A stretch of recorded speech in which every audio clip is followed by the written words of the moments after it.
do full 5 days a week, but here we go. Okay, we are good. Alrighty, so what are we playing tonight? Well, it's Friday night Magic time, and unfortunately, looks like most of Toronto is in lockdown. I did go to the final FNM that was at ANC Games downtown, but it is not taking place tonight, so I'm hunkered down in the only way you should be. We've got Moto, we've got a sweet deck to play, and I've got this beautiful, gigantic bottle of Corona that I've been laying into.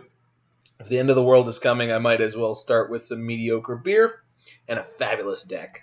So, we are playing Temur Taking Turns in Modern. And besides having some sweet alliteration in this title, this deck is a lot of jank that I love. It's got 4 copies of Wrenn and Six, so that's one of my favorite ways to start any deck. And what the Taking Turns strategy is, generally speaking, is we play cards like Time Warp that says target player takes an extra turn after this one. Now, the previous versions of Taking Turns decks would use cards like Howling Mine and Dictate of Kruphix, which allow you to draw an extra card every turn. However, they also allow your opponent to draw an extra card every turn. The reason that we want these in this deck, because most decks don't really want that effect, the symmetrical bonus card draw is actually not that good for you, and your opponent gets to use it first.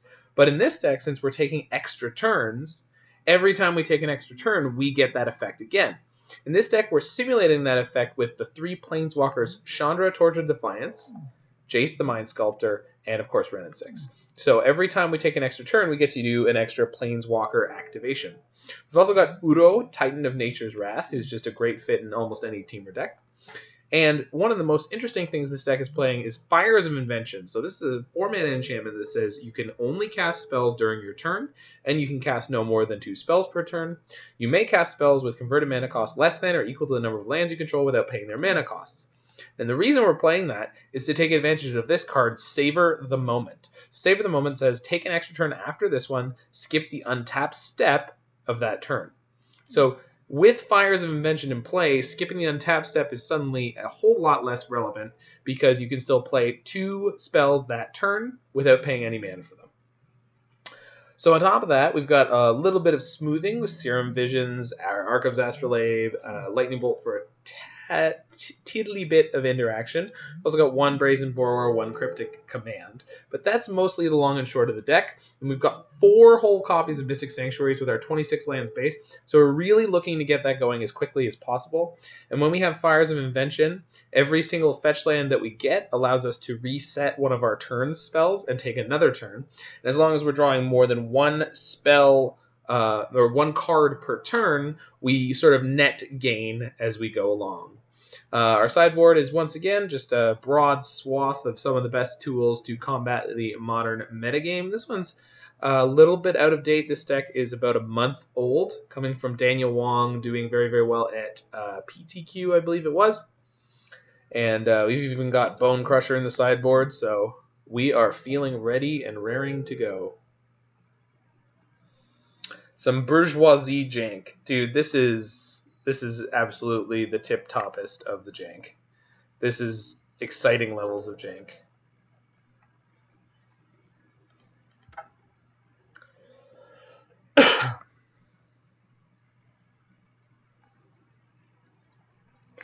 It's Friday night, getting our FNM experience, but I don't have to look my opponent in the eye while I take a bunch of extra turns and then flail around and fail to win. Hopefully everyone out there is doing just fine. I'm getting into this bottle of Corona Red here.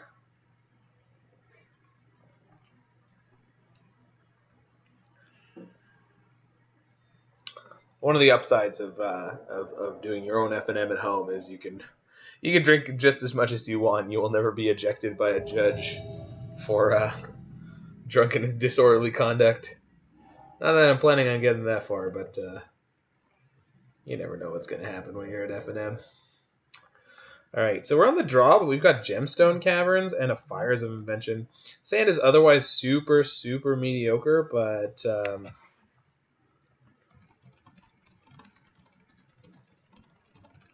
So this is like being on the play because of the Gemstone Mine. And I can exile, I guess, one of these Mystic Sanctuaries.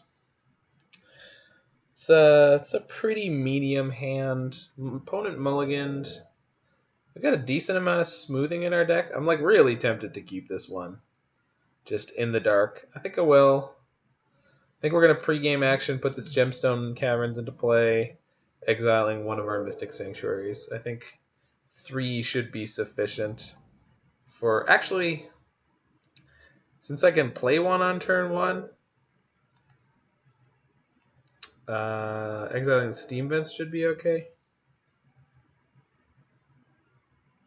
And then we... Well, no, because it's basically the same. If I'm not getting any value out of the...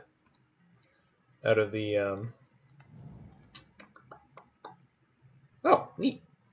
If I'm not getting any value out of the Mystic Sanctuary, then I think I'm happy to exile it. Oh my god. Well, that was sick. Deck instantly rewards us for our greedy play. This needs to get me red or green, and since I want to get my islands into play as soon as possible, I'm going to feel free to go ahead and shock this. So go green. Tap that for red.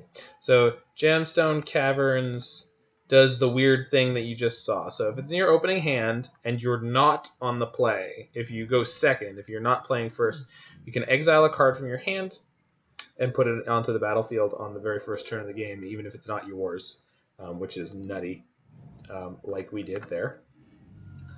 So I can get a tap land here. Or I can get a basic because we do have Arcum's Astrolabe in the deck. So I'm going to do that with that. We're going to put Steam Vents on the top, or on the bottom. Time Warp. It's not super useful yet, but it could be okay. Then plus my Wrenn and Six. We're going to be taking a lot of game actions per turn, so I'm going to try to play it quickly. Did you actually go down to ANC? They mentioned as last Saturday they were closing down. No, I didn't go to ANC. I didn't go to ANC at all. Not even close. I wouldn't go there. I know they're closed.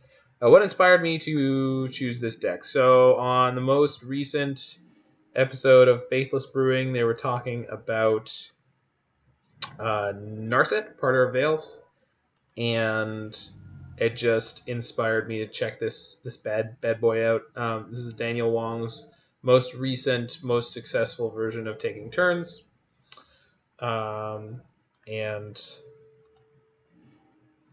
actually, I think we're almost able to... We're going to be able to go off, actually, next turn. So the way this is going to work is... are we? I think we are.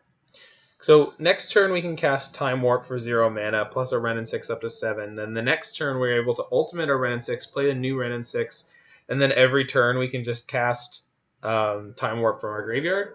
Yeah, our opponent scooped out of that one.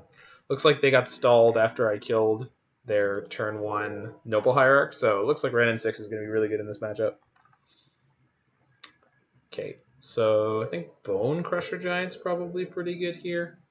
I think they're probably playing some kind of red-green ramp Ponza deck. So they're going to be mooning us. I don't think we want to moon them back.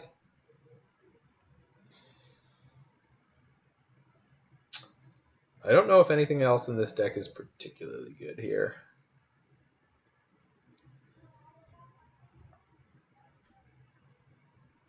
I think I just want Bonecrusher for more interaction. So I cut 1 Fires, 1 Astrolabe, 1 Serum Visions, and a Savor the Moment since I'm cutting a Fires. Something like that. I guess Brazen Borrower. Keep the Fires. Sideboarding more art than science. Alrighty. Think we're good here?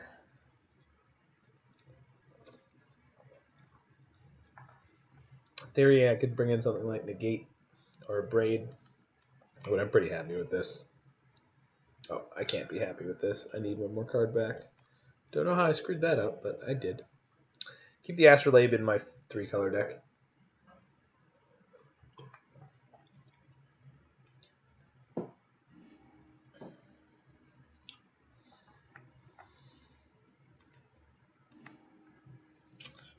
All right. So we've got turn 4 Fires Savor the Moment, which is pretty okay. With Serum Visions to hopefully draw some interaction, so I'm going to keep this one. It's not great, but it's got cards. It's got spells.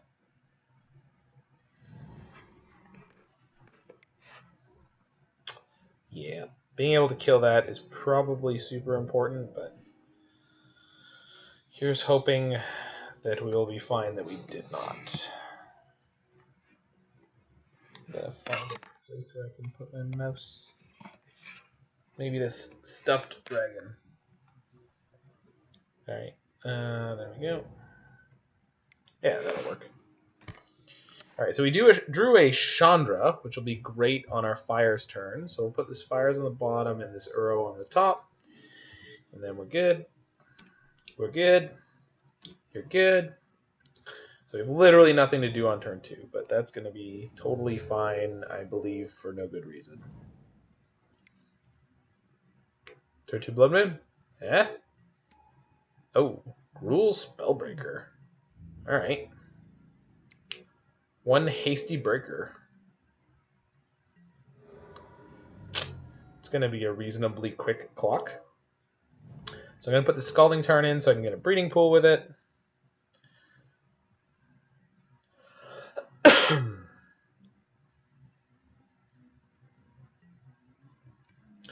a good chance we get beat up pretty hard this game, though.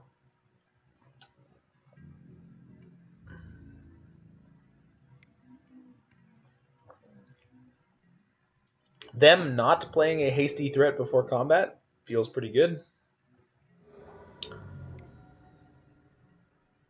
Wrenn and Six, that's also fine.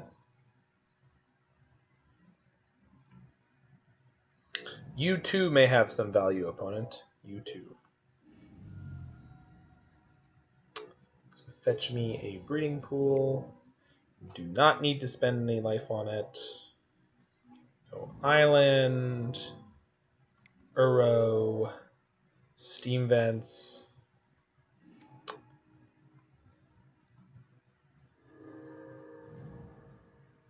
Okay. And the next turn we go Fires, Savor the Moment. And the next turn we play double Planeswalker, which is pretty nuts. And Chandra will be able to blow up their Spellbreaker. Wrenn and Six will be able to blow up their Noble Hierarch. So that should be pretty good. Even if I get Blood Moon here, it's actually not going to matter, which is kind of nice. What do you got, nerd? Hey, look at it's a Blood Moon. Look at how amazingly this thing doesn't matter. It's sweet. I love all the ways that doesn't matter. It's not entirely true to say that it doesn't matter, but it mostly doesn't matter. Okay, so cast Savor the Moment with Fires of Invention. So we go to the next turn, which is mine. Yes, hello. Alright, and then I think I play Chandra and Wrenn and Six. Wrenn and Six, their Hierarch, Chandra, their Spellbreaker. And they can Wrenn and Six to kill my Chandra. I don't really mind.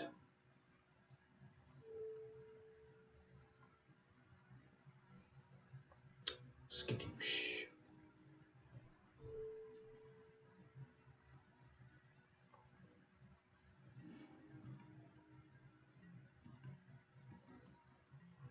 And thanks to Fires, we don't care about this Blood Moon at all. Bloodbraid Elf. Okay, that could be... Okay, not too bad. They can't kill both my Planeswalkers here, so it's not great. But Jace... There's a good chance Jace gets us out of here. The problem with the Blood Moon is it shuts down my ability to cast my Uro. It shuts down my ability to use Mystic Sanctuary, which is a tad unfortunate, so...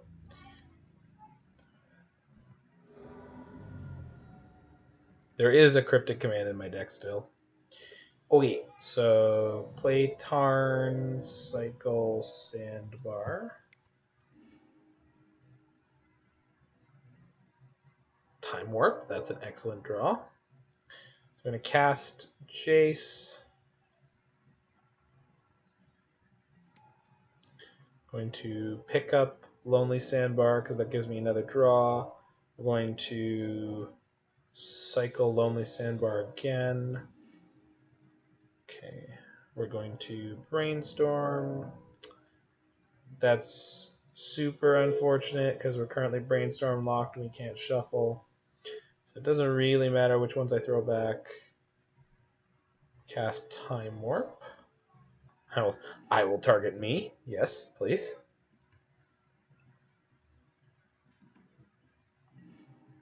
Okay, so Wrenn and Six picks up Sandbar.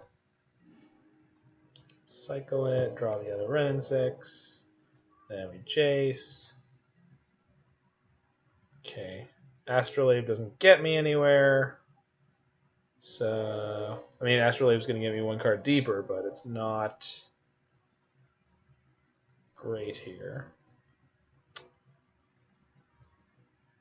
Can play one of the Wrenn and Sixes in my hand, though, to ping the Noble Hierarch. I've already activated this one, good.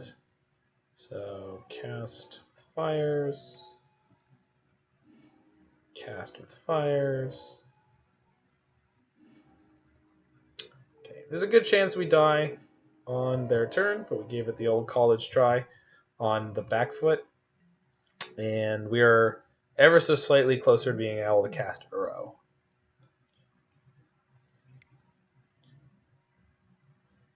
Any merit to killing Bloodbraid by playing a Wrenn and Six and pinging again? Probably.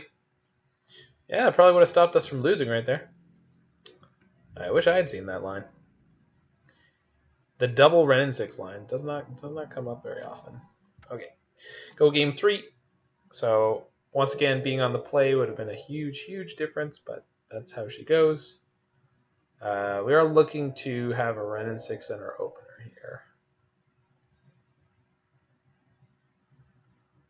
I think at least one of these Bonecrushers can go out for Savor the Moment on the play.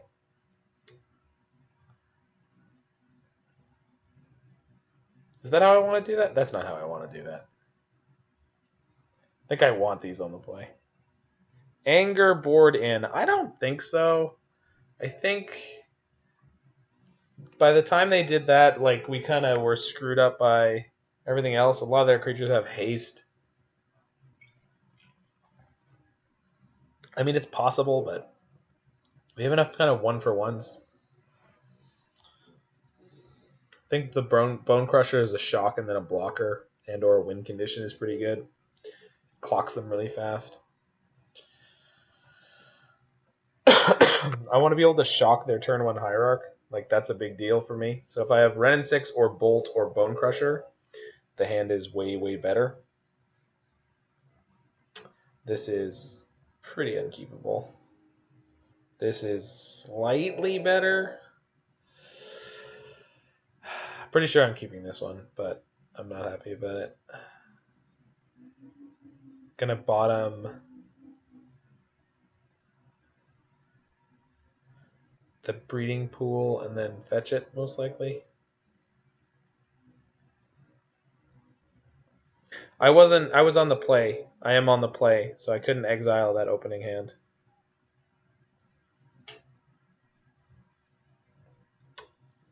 That's not how Gemstone Cavern works. It's a very strange card.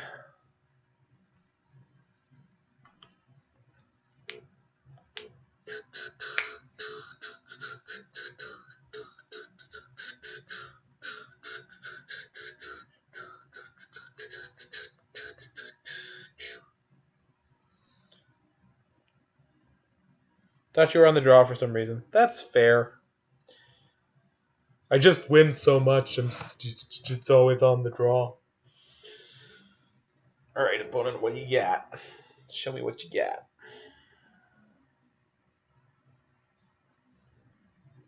Come on, you freaking nerd.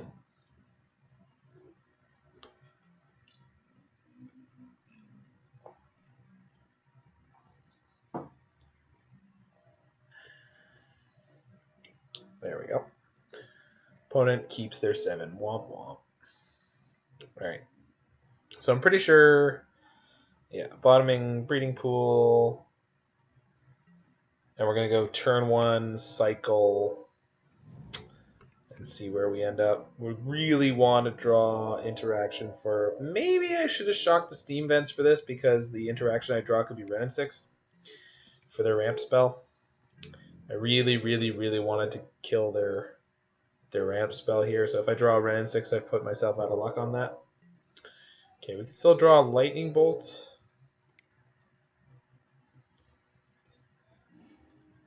That's not a Lightning Bolt. Fires is real good, though. So we can go top, top, and that means I have a Astrolabe for next turn. I draw the next card, and I can fetch after that. So I think I want to play this Shockland this turn.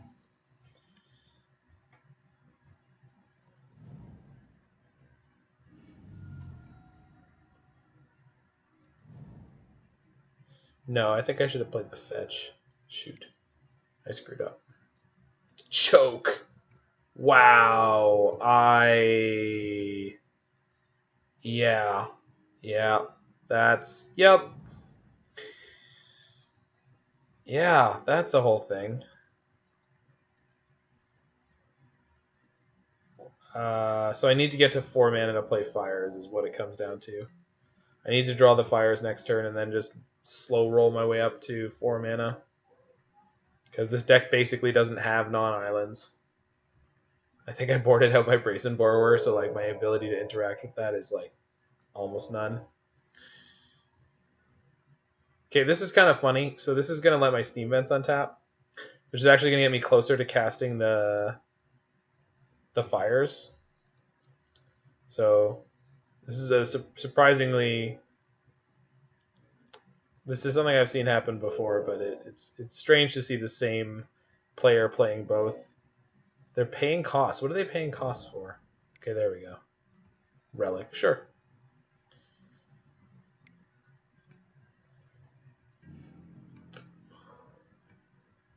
So they actually gave me back a mana there, which is sweet. So this means I get to fire next turn and then play Time Warp if I want to.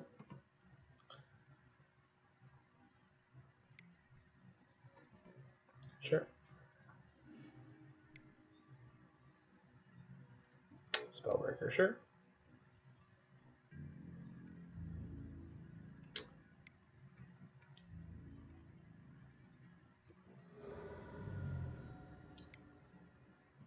Another relic, sure.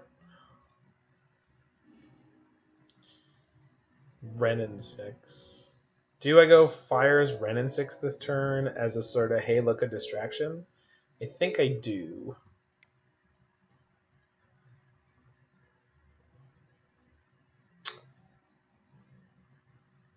Because when you play Chandra, you can plus her, and you can play the card off of Fires. Yeah. And so she might hit me my extra turn spell that I'm looking for. So...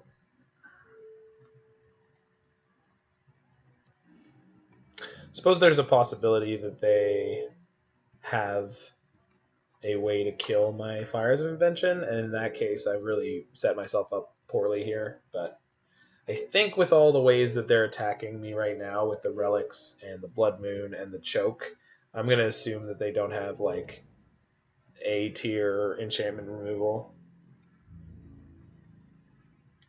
If you Time Warp after the Fires, you can play Wrenn and Six Chandra the turn after and kill the board. Yeah, that's true. I think I just wanted to get deeper in my deck before I play the Time Warp. Because this turn I can plus the Chandra and cast the spell off of her if it's a good one. Sure. And then if it's not, I get to Time Warp. And then, okay, so it was...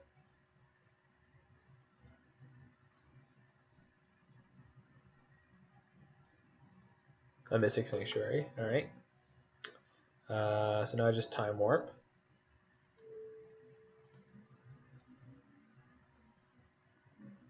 And then this turn I can Chandra minus to kill the Spellbreaker and play Astrolabe. If I'm going to do that, I might as well play the Astrolabe first, see what spells I can draw. Or I can play the Uro. Play Uro with Fires.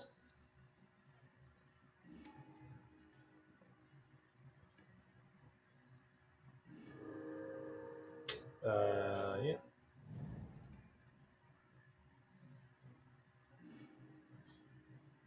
Just kill the Spellbreaker.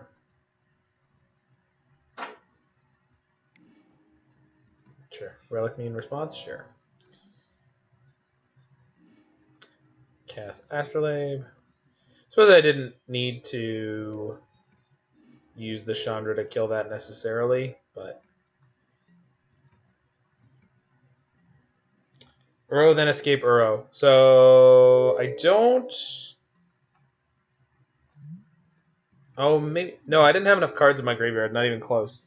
I had like one card. Wow, Bloodbraid into Bull. That is gross. Not things are not breaking our way here. The Blood Moons are really, really good against us.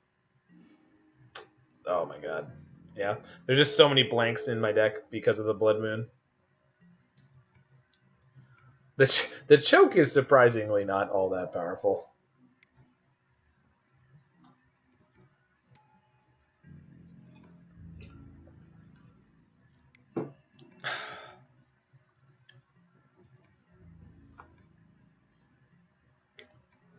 Sure, you can cast the escape on Uro off of Fires, but there was no way I could exile enough cards from my graveyard to escape him. But also, I think escape is an alternate cost and Fires is an alternate cost, so you can't do that thing. But it is seeming more and more obvious that I should have boarded in Anger, because I could get a 3-for-1 here. I was more thinking about the way game 1 went, but I should have been thinking about the way the game 2 went. That's fine.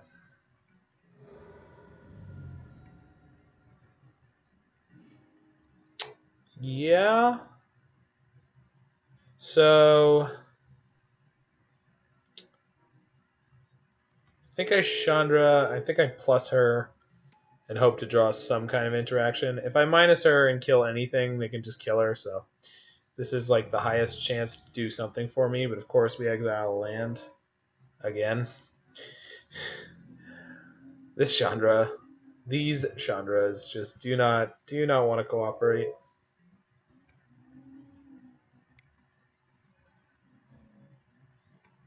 And another Bloodbraid, so we're just dead. Well, that's the way it goes sometimes. Sometimes you get gemmed out by red-green. Wrenn and Six, Bonecrusher, Flooded Strand. Nope. Not going to get there with those cards. Alright, moving on to match the second. Hopefully we can get some good stuff going on. Could have mulled more aggressively for interaction in that matchup, but also could have boarded in things like Negate for the Blood Moon, but again, that's like really bad against all their threats.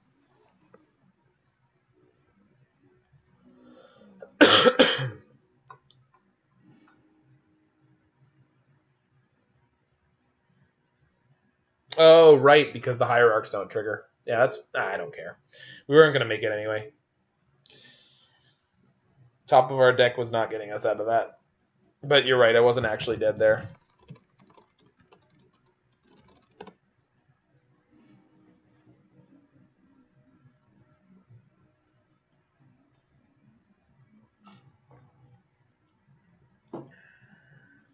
Do I want to keep this hand? Hell yeah. It's like the best hand we've drawn.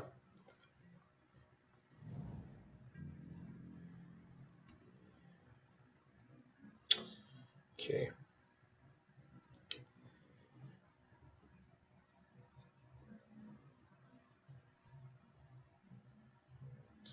I think we're going turn 1, Steam Vents, do nothing.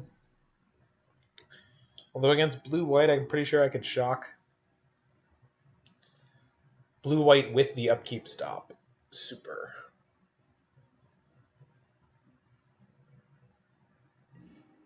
There we go. Yeah, all right. Let's smooth our draws. So pick up a Steam Vent, put a Scalding Tarn on the bottom. Chandra is fine on the top. We have a redundant Wrenn and Six, so if they counter the first one, we'll have the second one. No turn to play. Interesting.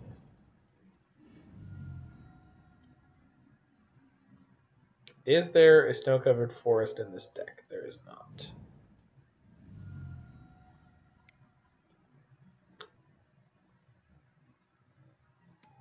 Oh, no counter magic. Sweet. I don't know what we're up against, but I feel like it's going to be bad. Petty theft. Oh, that is so rude. It's so petty. Ugh. What a freaking jerk. Gideon of the Trials. What are you playing, Pioneer? So that's a serious pain, right? Because I can't play my Wrenn and Six now. And Chandra can't kill that, so this is several kinds of frustrating. It's going to be really, really good against our deck. However, we've got Fires and Savor the Moment coming up, so that ain't not bad. So we're going to be able to get 2 Planeswalkers down at that point. Put Scalding Tarn on the bottom, Astrolabe.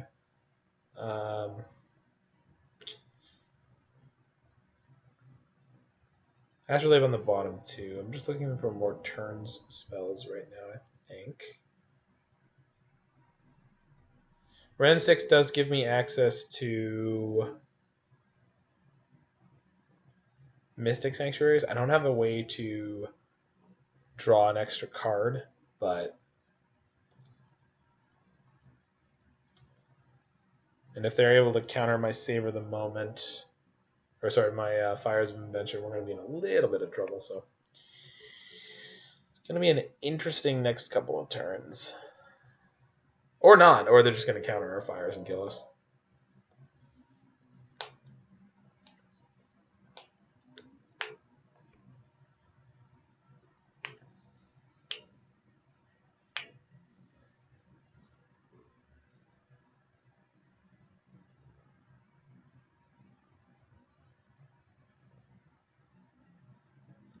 Yeah, so if they just attack with Gideon and keep all their mana up, that's like probably their best play.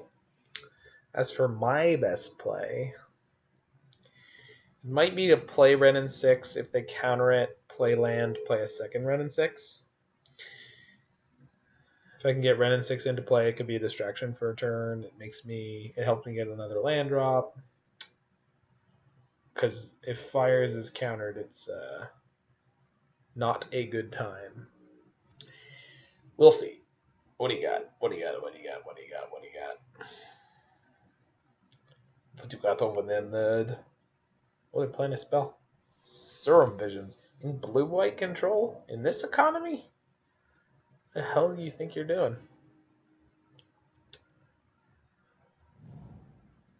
Hitting your land drops? Why would you want to do... Opt? What the hell is this blue-white deck? Okay. So that is like best case scenario for us. Because we get to play Fires, Savor the Moment, and then Wrenn and Six Chandra. Alright. Well, let's see how she goes. So Fires. I guess they could have had Force Negation there. Okay, so Savor the Moment. Cool. Ho, that's a good pickup. So I can Chandra.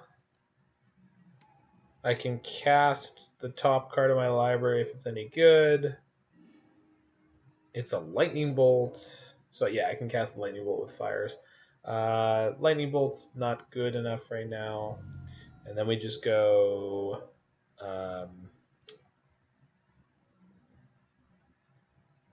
Return target opponent to its owner's hand, tap and then draw a card.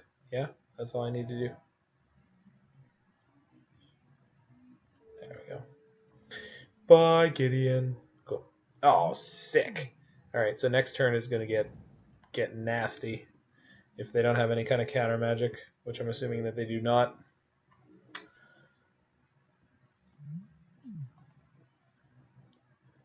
Chandra's just being a boss-ass bee. Just so much chainmail. So much chainmail. It's great.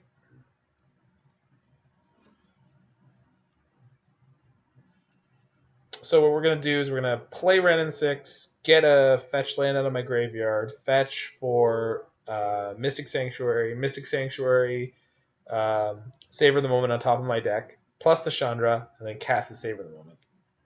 And then every turn, Wrenn and Six Chandra is a walk. So we get a natural draw step, but then we'll also have Jace the turn after that, and we'll get to start digging deeper and brainstorming away these extra copies of Wrenn and Six.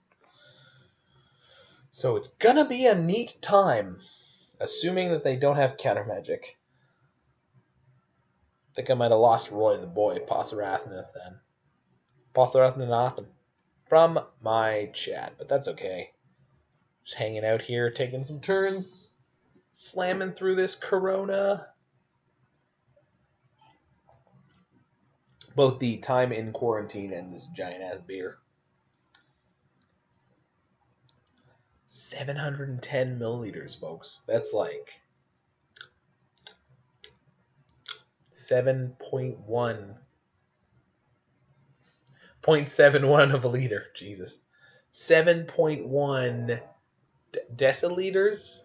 Is that? I think that maths.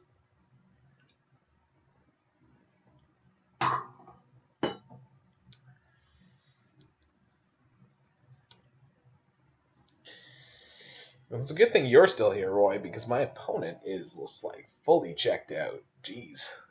They're just gone. They got the sweet snow-covered plains island mix-up, though. Why did you buy Corona anyway? Was it simply for the stream value?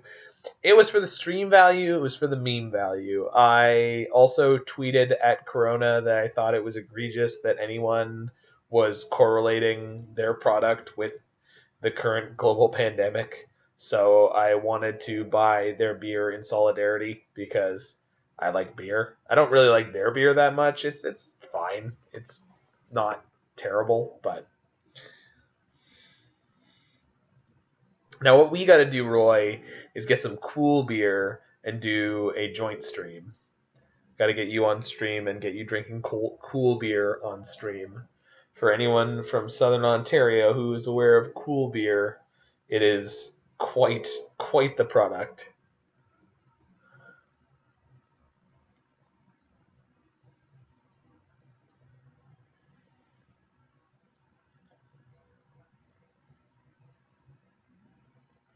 It was my good deed for the day.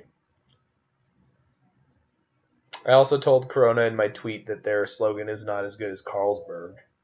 For reference, Carlsberg's slogan is Carlsberg, it might be the best beer you have ever drunk. Might be the best beer in the world. The emphasis is on it might be, which just makes me really happy.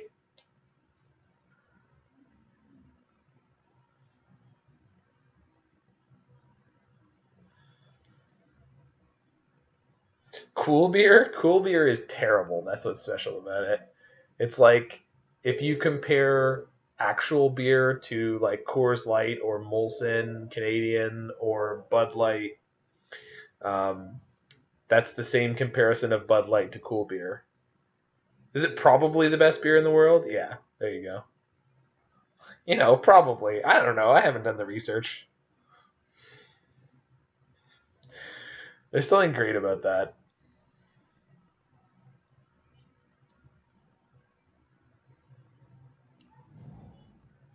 Oh, they've taken game actions. Oh, it's Teferi 5. Are they gonna tuck my fires? That would be so rude. Don't you dare tuck my fires. You tuck my fires and I will f you up. I will play Jace and Wrenn and Six and I will f you up.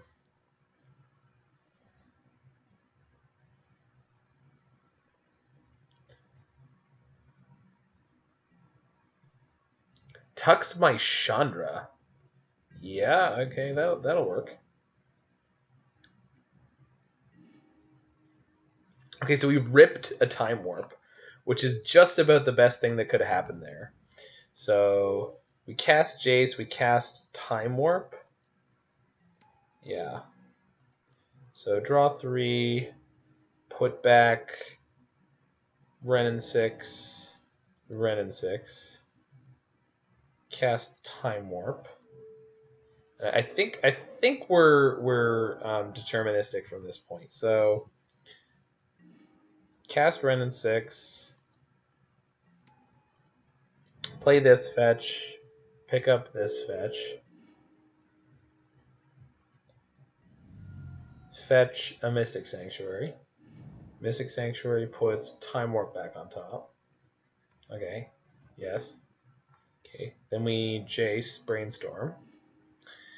Put back Jace and Lonely Sandbar on top of it? Sure. What was my spell that I played this turn? It was Wrenn and Six, right? No. Yeah, I did. Okay, so Wrenn and Six was the first thing I played. So we cast Time Warp. Target me. Cool. Okay, so play. I can plus Wrenn and Six, pick up Scalding Tarn,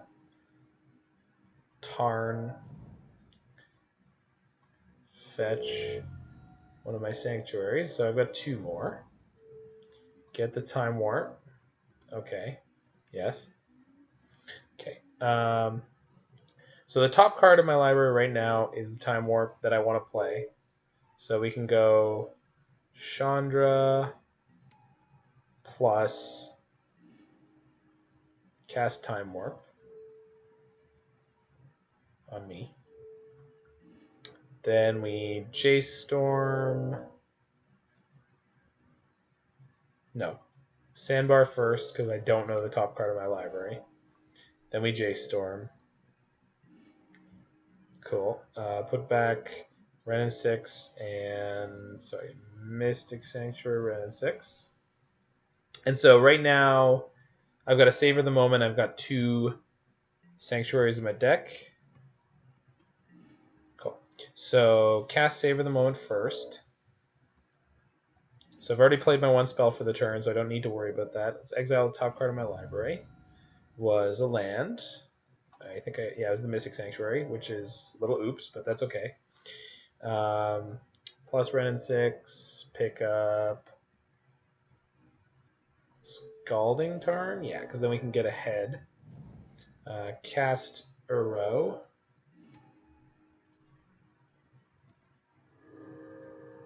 Okay. Oh, I picked up another Savor the Moment, which is sick. I can still Jace Storm. Put back Tarn, Breeding Pool, sure. Now we can fetch my last Mystic Sanctuary. Put Time Warp back on top, but I'm kind of stacked on taking turn spells now. So we're just going to kill them with Chandra Ultimate if we choose. Okay. So plus Chandra.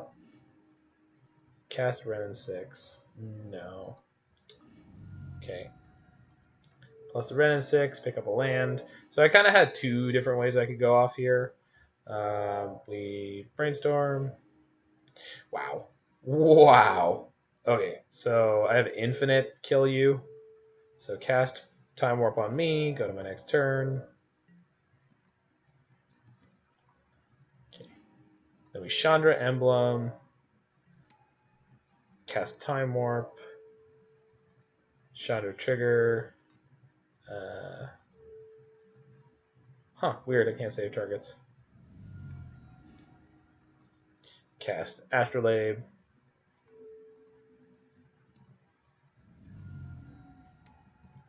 Okay, and then we just go to the next turn.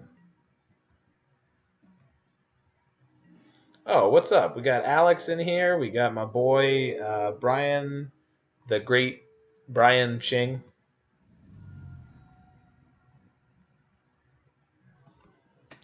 So crushed that one. Okay, so we got Nagate, Mystical Dispute. And then I don't know if I want Magus of the Moon against blue-white. Blue-white nonsense. Or Engineered Explosives. Veil of Summer. There we go. Those three seem fine. And then, so Bolt is probably pretty medium minus here. And maybe one Serum Visions.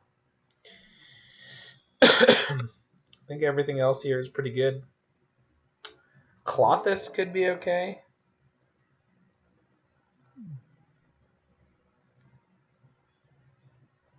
Klothys, God of Destiny. I know Roy the Boy will be happy if I have Klothys in here. Okay.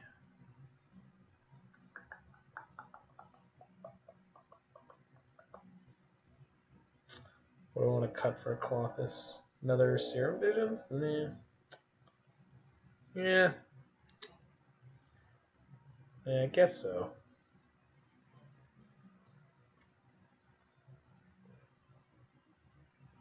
Klothys is devastating against control. You think Klothys is devastating against everything? Yeah, there is a modern super qualifier at 3 a.m. by the way. They I don't know who was scheduling the way they scheduled like it was like 7 or 8 of these like super qualifier games or tournaments for this weekend on Moto. The one modern one is like tonight at 3 a.m. You're not kidding about it this time. I'm gonna go ahead and believe you. I did board it in.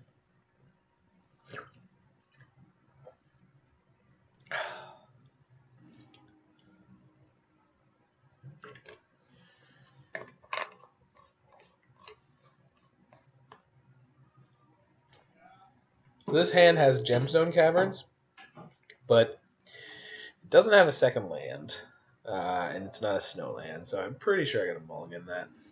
Which is a damn shame.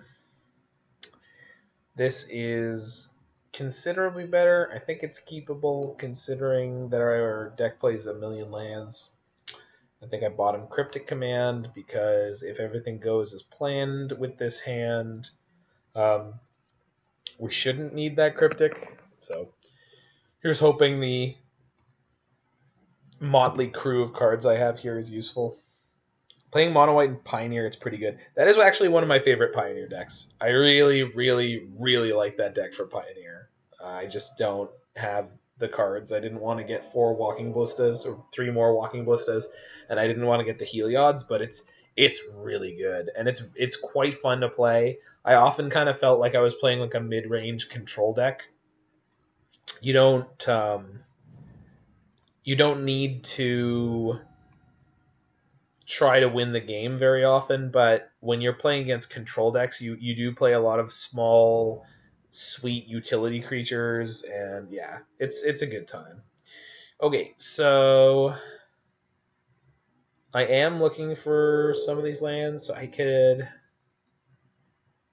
Okay, so I'm probably not drawing both of these because I got the Misty. So I think I can put the Steam Vents on top, put the Lonely Sandbar on top of that. Next turn I can fetch Breeding Pool and cycle 2 Sandbars, which is pretty good.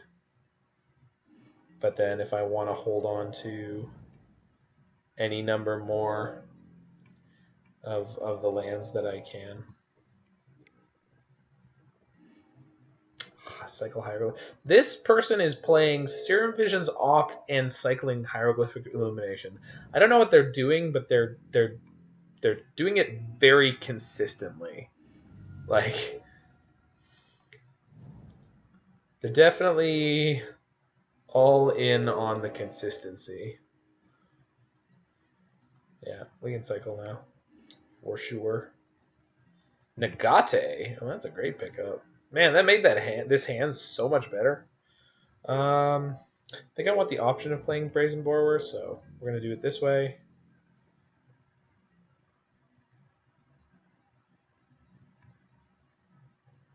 Got a tune out Good luck. Thanks, man. Enjoy your thing.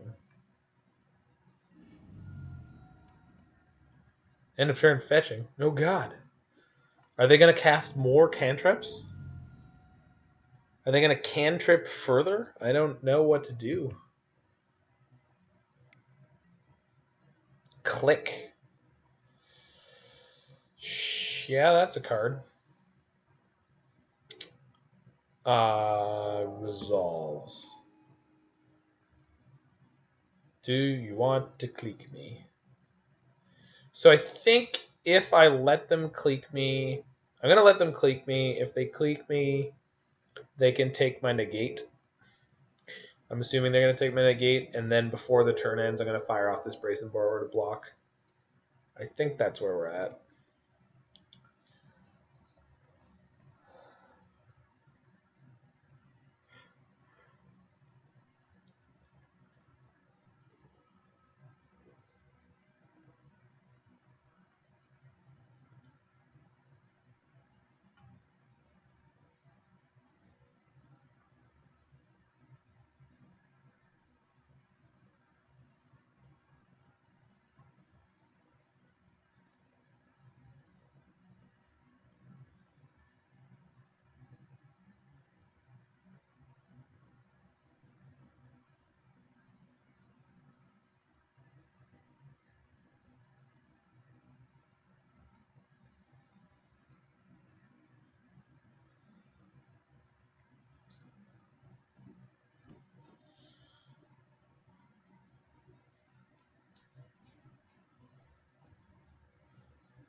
Roy, when you mentioned well-designed limited sets, I definitely think of... they took my Jace. Sure. When you say well-designed limited sets, I think Innistrad and original Amonkhet and even Hour of Devastation come to mind. So Innistrad, triple Innistrad draft is really cool. And then Amonkhet and Amonkhet Hour were both very neat. Badly designed limited sets, Ixalan. Oh, really well designed limited set, Dominaria. Poorly designed limited set. I think Alara is supposed to be one because the mana fixing is kind of not good enough. That one I didn't play. Mirrodin and Kamigawa were pretty good. Ravnica was good.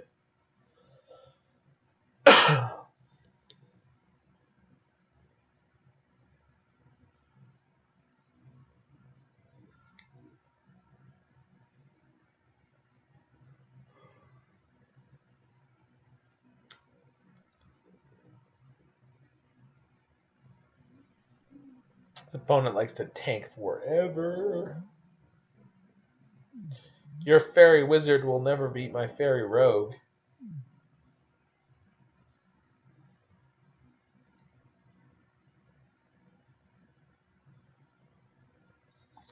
Yeah, Lara's bad. Ixalan's bad. That was the other one. That was the other poor one that I pointed out.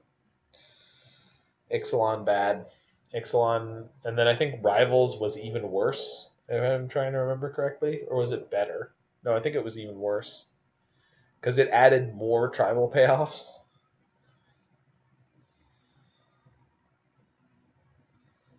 I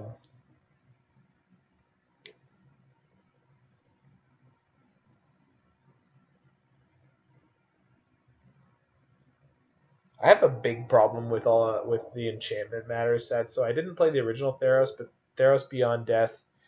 The enchantment sets drive me nuts because they're not enchantment focused enough, in my opinion. But I want them to be. I think a lot of people want them to be, and it's just like not good in limited for a bunch of stupid reasons that they commit to. Like they didn't want to do vanilla enchantment creatures, and like that's just so silly. That's so silly.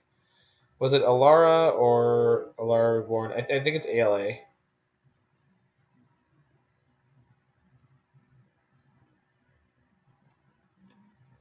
Theros appears to be a consensus bad limited set. You're not the first to mention. I don't think like when I played it, it didn't seem like bad, like out and out bad, but it certainly wasn't particularly fun. And I think the enchantment theme builds arounds are just like they don't lean hard enough into them. So if you look at something like Mirrodin for comparison, and don't get me wrong, artifacts and enchantments are different by nature, but I think people are hardwired to do what Mirrodin asks them to do with artifacts, and when they want to do the same thing with enchantments, they can't, and it sucks. The Voltron aspect of it upset people. I guess so. I mean, yeah, like suiting up your creatures. But the thing is, I think in the previous Theros, they were able to carefully set up the removal spells so that you could go all in on a creature and not get punished for it as consistently. I think they did the same thing with Dragons of Tarkir, where they were like, "Oh, we want like to have these dragons that are uncommon that are sweet and part of the game." But a lot of the time in uncommon, there'll be things like creatures that tap, enemy creatures that like will just blow you out. So we need to make sure to limit the amount of those that exist.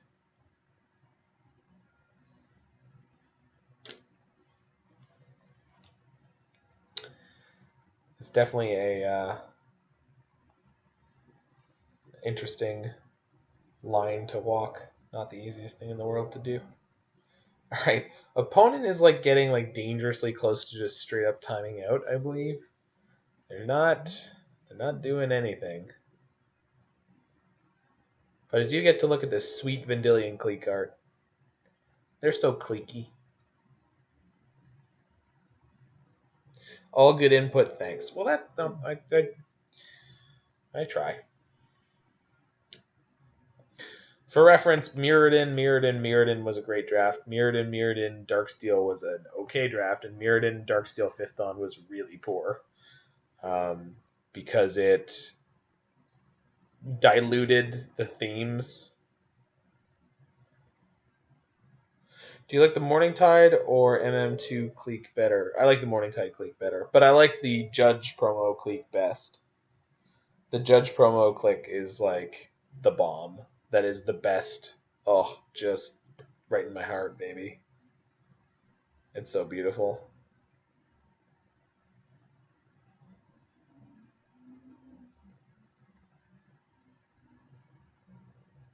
The Judge promo art is really good. It's unique.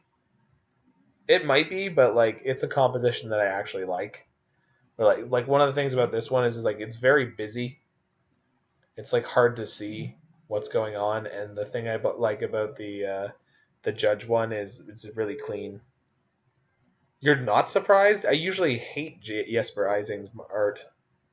Yeah, I usually really, really do not care for the way he does. Like, I hate his Bitter Blossom compared to Rebecca Gay's Bitter Blossom. Like, I think they've taken the entirely wrong direction with deciding to let someone who's going to do fairies that way do fairies. Spellstutter Sprite and Bitter Blossom are the way that I would like fairies to be remembered. Even Mistbind Click has like a cool art. This Vendilion Click is just a little messy and busy.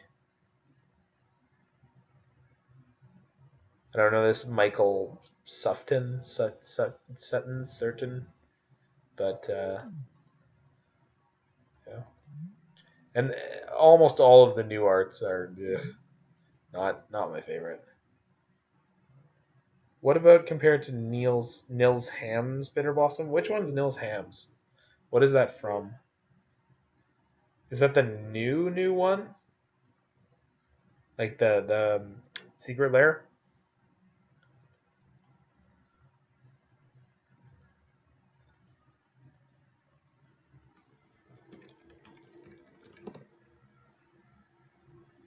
So that's the Ising one. Olena Richards did the Secret Lair, which I also don't care for. Oh, is that Nils Ham? Oh, that one's awful too. The Judge one? Yeah, it's awful. Garbage. Absolutely terrible. This looks awful. Oh, it's so bad. Oh, it's so bad. This style is okay, but like the depiction of the fairies is just really, really gross. Like There we go. That's better. And like, there we go. This is what I'm talking about. Like, the Chris Muller one is okay, but give me that Rebecca Gay classic any day. Okay.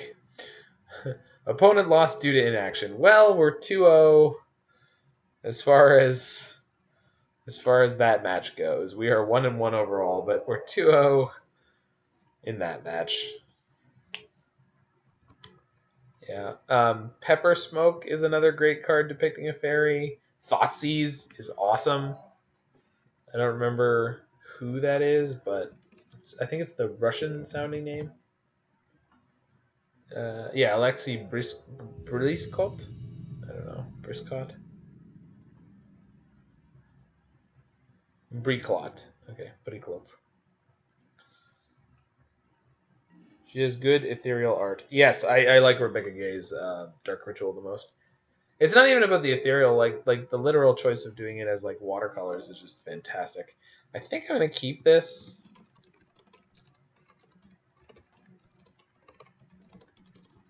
I think we can draw into the things we need. And we've got super stable mana. We've got a Mystic Sanctuary, so we can loop a whatever spell we find, no problem. Snow-covered island, Labe.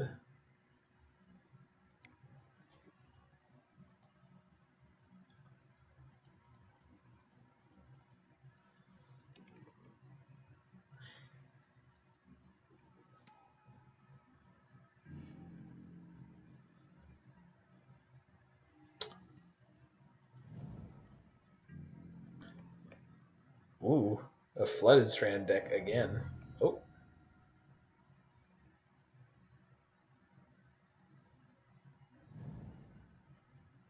Gemstone Caverns looks like a liability. I think that's a little harsh. I think this Caverns is going to be just fine. I wonder what my opponent is up to with their Hallowed Fountain into nothing.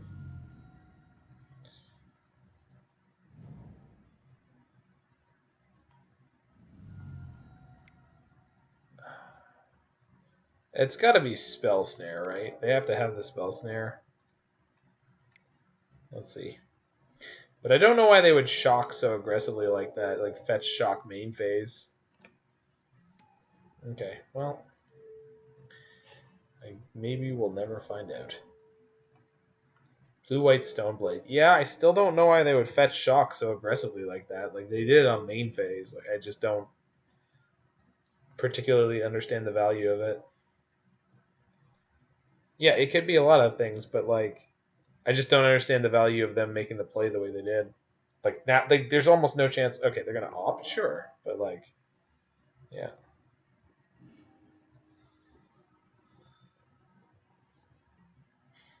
I have never seen the color combination of white, blue, and green referred to as WUG.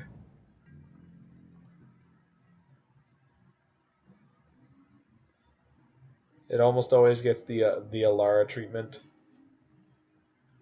So that's an excellent pickup. So this means we have an extra draw each turn instead of having to use this for a fetch land. So I'm going to actually cycle this first and then pick it up and go for it again if need be. That is a sick pickup with Wrenn and Six. So this means once we hit 5 mana, we can just resolve 2 Time Warps and have a Wrenn and Six emblem, which is kind of gross.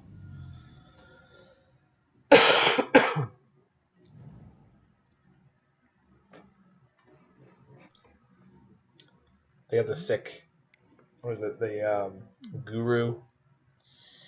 Snapcaster Mage, well, that's going to ruin my good time. I wonder what they... Like, is it just to punch my Wrenn and Six once? Like, are they really that worried? I mean, they should be, but, like... I don't ever know if I've ever seen a blue-white control player, like, actually threat assess a Wrenn and Six properly. Which good for them, but it's surprising.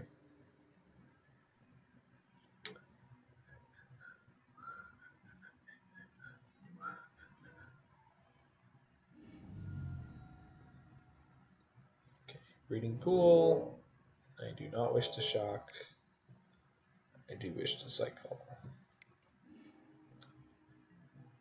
Sure. Savor the moment, baby. All right. I think today is the day we play the Gemstone Caverns. Or just play the Snow-Covered Mountain. I'm going to just play the Snow-Covered Mountain. Getting Serum Visions before I do any of that. Drew Fires of Invention. Awesome. Put Tarn on the bottom. Bolt on the top. So the question is, do I want to pick up my Lonely Sandbar, cycle it, and then have Bolt ready to go? I think I do.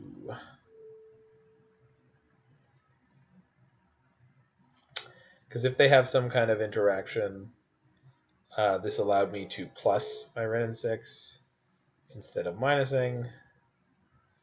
And I can attempt to bolt the Snapcaster on their turn, probably during their upkeep. Could also cycle that during their upkeep, but I don't have anything else to play, so not particularly worried about that technicality. Damn it, I did not realize I was going to hand size. It's cool. It's cool. It's what I always wanted, that the Gemstone Caverns sort of stood in for a less valuable card. Queller. Interesting. Spell Queller. Okay, so this kind of cracks this game wide open for us, though, because now we're going to be able to go Fires, Savor, Time Warp, which should be kind of gross. And I think we've got Mystic Sanctuary, Wrenn and Six, and Lonely Sandbar, so we're going to be able to take a lot of extra turns here. So I think things just got real bad for our opponent.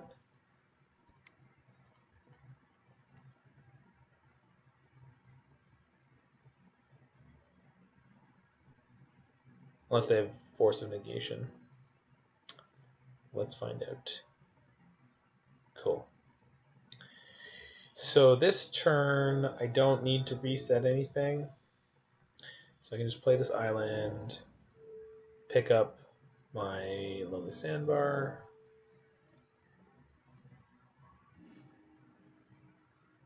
cast Savor the Moment. Cool. Cycle Sandbar. Do I want to save that? No, I don't need to. So we're looking for more Planeswalkers ASAP. Bam.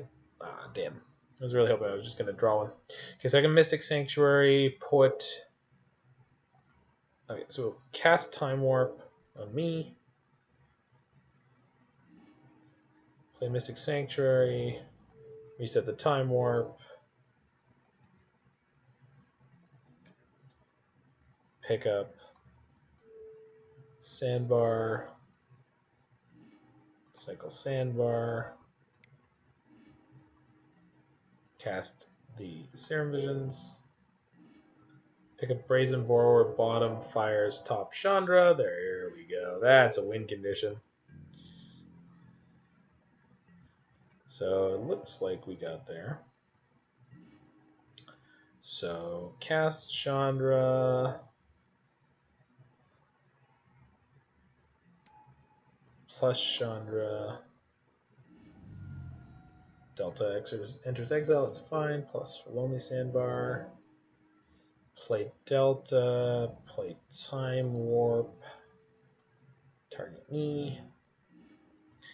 Fetch Sanctuary. How many do I have left? 3. Okay, so we deterministically win the game at this point. I think there's like an almost infinitesimal chance that we don't, but like we have so many different ways to do it. So basically we get Chandra Emblem and then cast 3 spells. and the chance of that not resulting in the win at this point is infinitesimal. Cast Time Warp, target me. So I have an extra turn stocked, so I can just get a fetch land, fetch with it, get the Sanctuary, put the Time Warp on top. Okay, and we're good to go.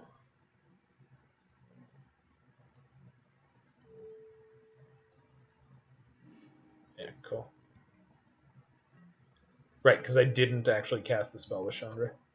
So I think I actually have an extra turn stocked up, which is fine. Plus Chandra, fires, choose not to cast it. Plus Wrenn and Six, pick up fetch land, get the Force Sanctuary, put Time Warp on top, cast Time Warp. Okay.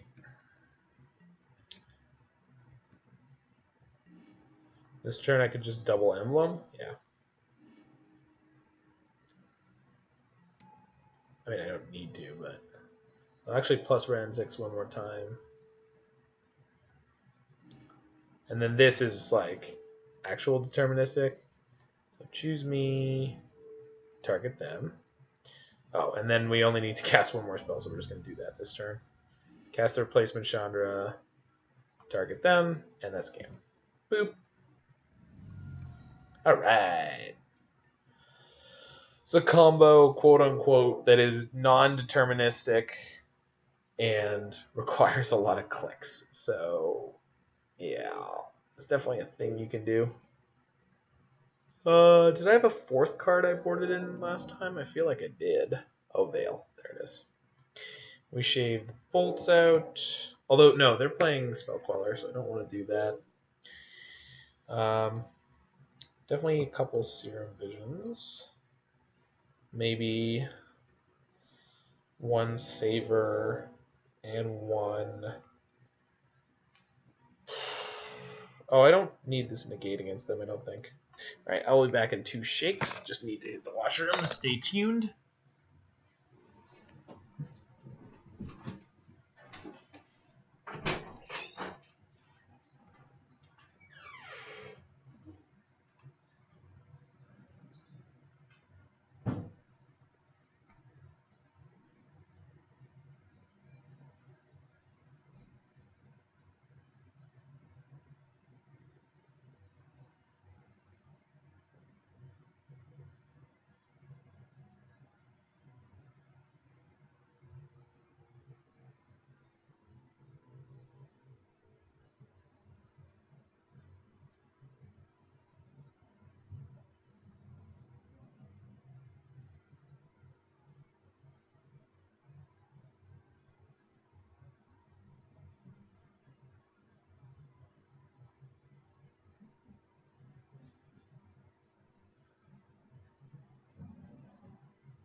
Alrighty.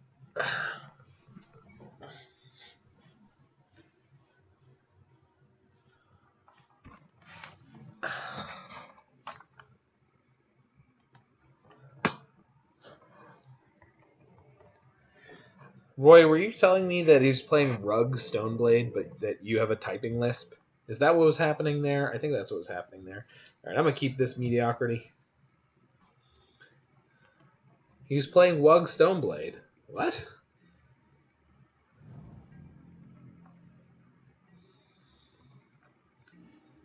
Yeah, Wug Stoneblade. Are you trying to say Bant? No, Wug. Like Timo.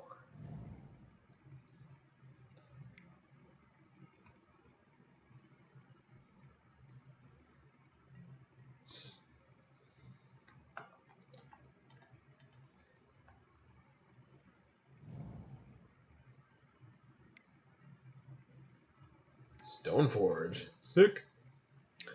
That is exactly what my hand wanted to see. So they are playing Blue-White Stoneblade. And they just had a kind of awkward draw last game. They've got the bad school. This school that batters. So we're getting shocking Esteem Vents here. And then on my turn, I'm going to grab a Breeding Pool. Oh, well. Whoops. It's fine. We'll need that double up for my boy Uro. Are they going to negation? They are. Good for them. That was yeah. You gotta do what you gotta do. So their hand was 2 cards plus Batterskull. Probably at least one of them was a land since they kept 7. They have an opt. Goo Stoneblade. Are you trying to tell me that the generic user interface on their Stoneblade deck is good? Because I would assume so, you know. But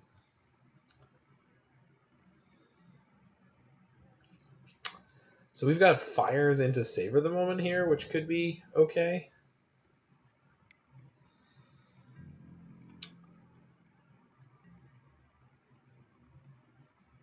I think I fire off this Mystic Sanctuary to put my Bolt on top. And then I'm going to cast Fires here. There's a good chance they have a counter of some kind, but if that counter is specifically Spell Queller, I just put a Bolt on top so that next turn... Okay, cool. So this is kind of unfortunate because I just put a Bolt on top of my deck. But... C'est la vie.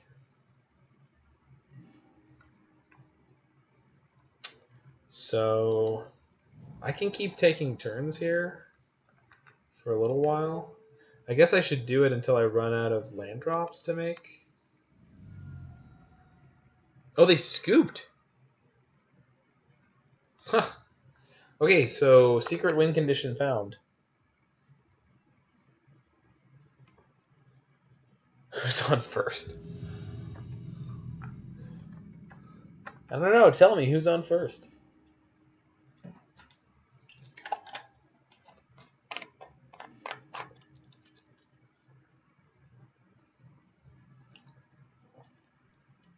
I officially love Wrenn and Six too much because I'm keeping this hand.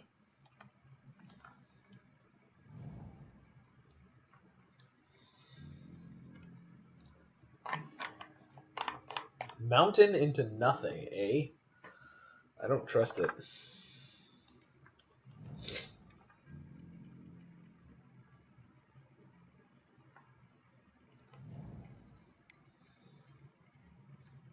Lavendart, okay. Light up the stage? Sure. Fiery Islet Mountain. Wow. Opponent with some pretty fantastic levels of unluck. Fires is a pretty great pickup here. It's definitely going to let me try to get back into this after the amount of hammering my life total is taking. I think I should have maybe fetched a mountain with my Scalding Tarn on the first turn and then set up. No. I should have fetched the Breeding Pool on turn 1 and then played. Should have fetched the Breeding Pool on turn 1, fetched a mountain on turn 2 if I was worried about my.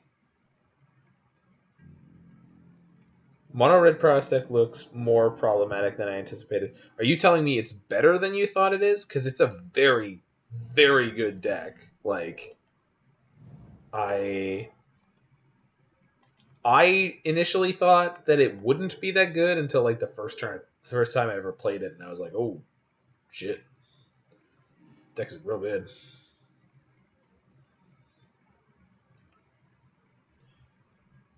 Fetching Mountain Her Sanctuary, though, I understand that. I do not think that is necessarily going to be the priority in this matchup. That's the reason I would be okay with it.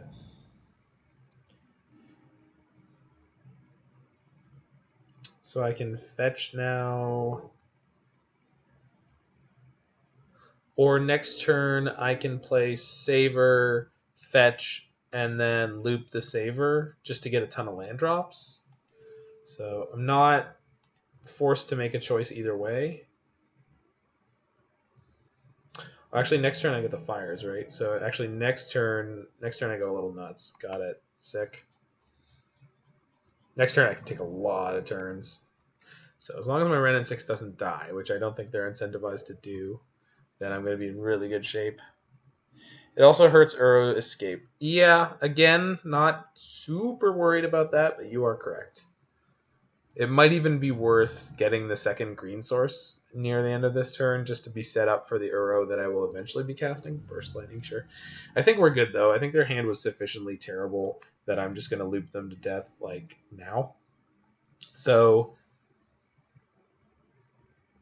I can play Mikokoro, play Fires,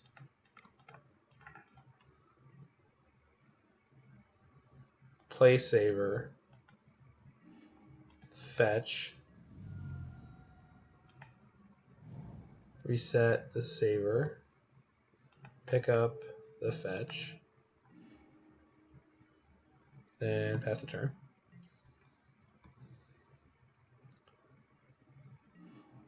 Okay. Play Savor.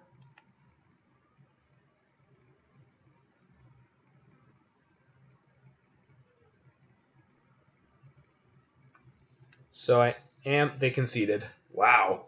They were just not interested in that game at all. All right. So mono red Proust. Their hand was god awful. They had 0 creature. What? What? I didn't get to sideboard. What didn't I get to sideboard? Did it even... What? Okay. I mean, at least I know what I'm up against. This hand is reasonable, but, like, fudge.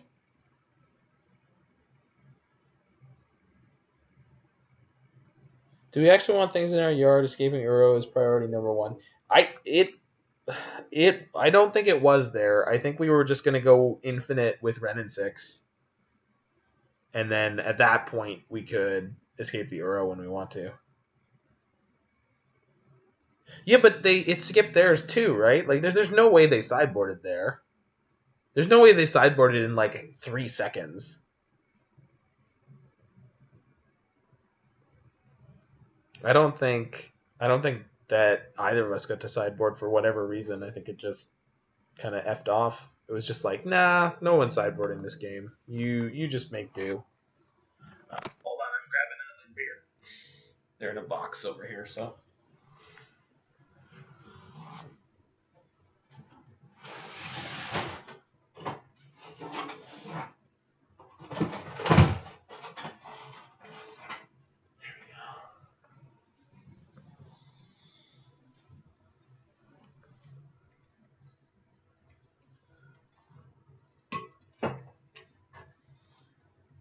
Hey, Roy, you don't actually happen to have any Skittles, do you? You got that beer, the beer with the Skittles in it? You know, Skittle Brow?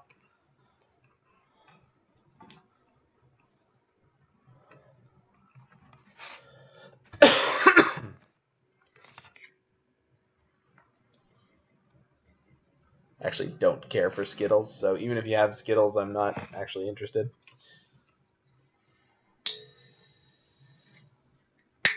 Man, all my opponents tonight have been like really distracted. I wonder if like other people are just like having a crazy. You don't know about Skittle Brow? Hold on. This is more important than Magic.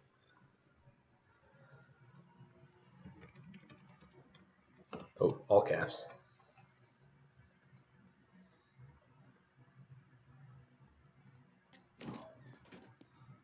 I'm feeling kind of low up, Pooh. Got any of that beer that has candy floating in it? You know, Skittle Brow? Such a product does not exist, sir. I think you must have dreamed it. Oh, well, then just give me a 6-pack and a couple of bags of Skittles. Give me a 6-pack and a couple of bags of Skittles. I got a new follower, Jack Chen 1917. That's awesome. Oh, Jackie Chan. Jackie Chan, Jackie Chun. Maybe that's how you actually spell Jackie Chun.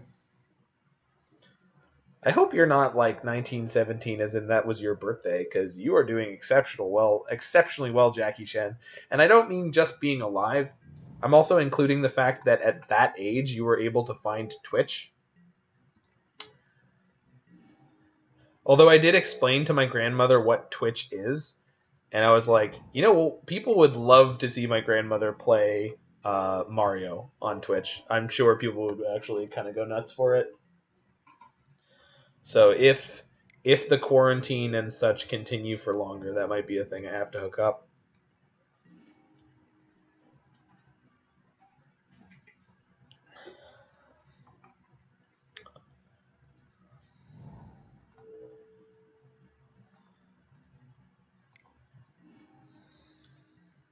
So I definitely want to get that Runaway Steamkin the heck out of here. It's almost as dangerous. Stipulation streams with your grandmother. Well, Grandma doesn't know Magic, so like that wouldn't be actually all that funny or interesting. I don't think.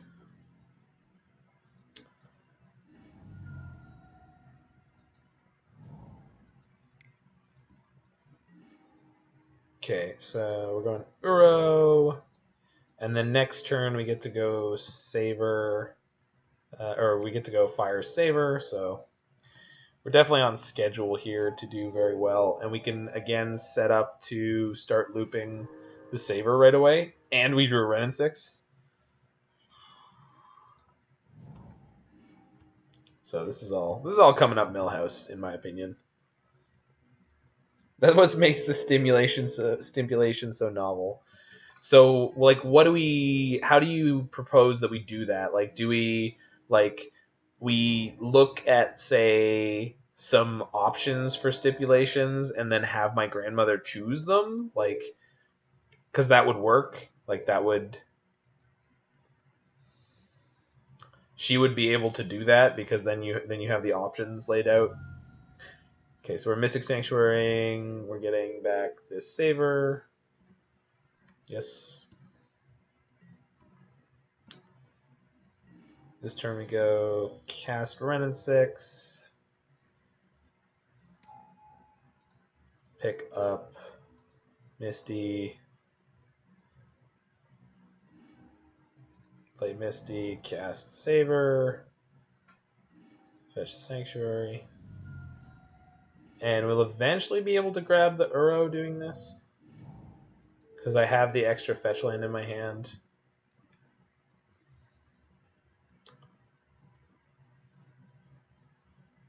If you're drafting... Oh, and they just scoop to it. That's weird. I don't know if this deck is, like, popular right now or what, but I've basically had, like, 2 people just kind of stop playing and time out their matches, and then that mono red prowess player was just not impressed with us and just effed right off. Also worth noting, since I'm looking at the leaderboard with Tunneling Cat way up there, we are not too soft to Chalice. If playing Constructed, she could choose your deck and or what the win con you'd have to specifically win with. People don't like playing against extra turn effects, dude. Yeah, I guess so. I've never actually played one of these decks online, but I will fire that message off at Faithless Brewing that they may have chosen the turns deck a little...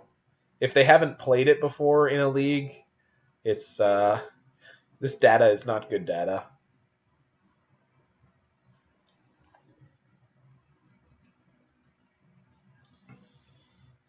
On the flip side, I feel like you could farm a lot of tickets playing a deck like this because apparently people are just going to scoop to you.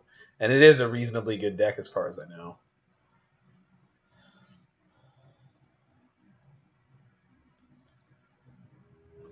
All right. Final match. I'm not sure if that first blue-white Gideon of the Trials all cantrips deck, I don't know if that one was tilting or salt, but the Spirits one definitely seemed like it could be. Or not Spirits, the Stoneblade one. Things didn't break their way, and they just were so done with it. That's what it read like.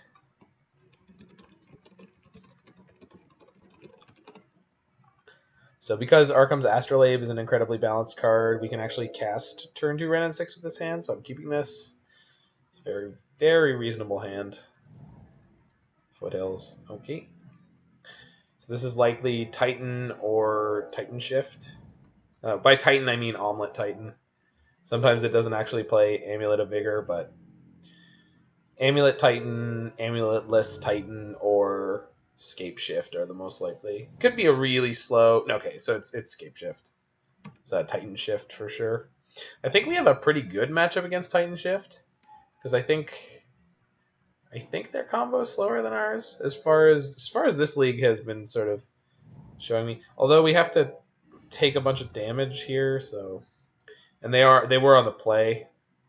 So I can get Breeding Pool or Steam Vents here, but yeah, Breeding Pool is better because this gets me a double green for Uro more quickly.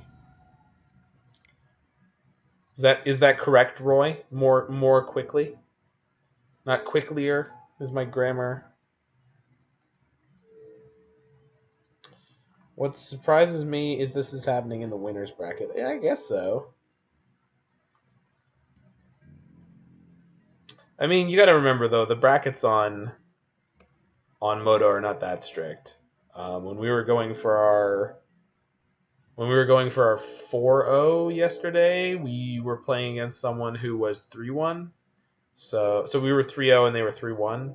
So it's like not. They're playing Grazer. They haven't made their natural land drop yet. So they could get up to 5 here. Nice sequencing from the opponent on that, I guess. Yeah, very nice sequencing. They get to keep the 2 mana open. Yeah, I was surprised if they were going to ding my Wrenn and Six. We do have Cryptic in this hand, which normally is not like a big part of what this deck is trying to do, but it could be really good in this situation if we get to it. So I think this turn we go Astrolabe to draw, and then Wrenn and Six wants a target still, so we fetch, get tapped Breeding Pool? No, I'll get the Demons. I do not want to pay Serum Visions.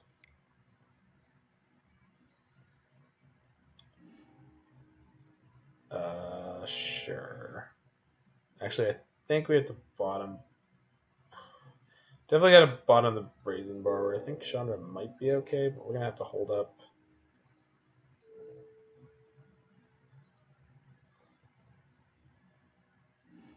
Due to the fact that we haven't played any cards out of our hand, we're just going to have to discard, which is a little funny. Okay, we're probably just going to die here.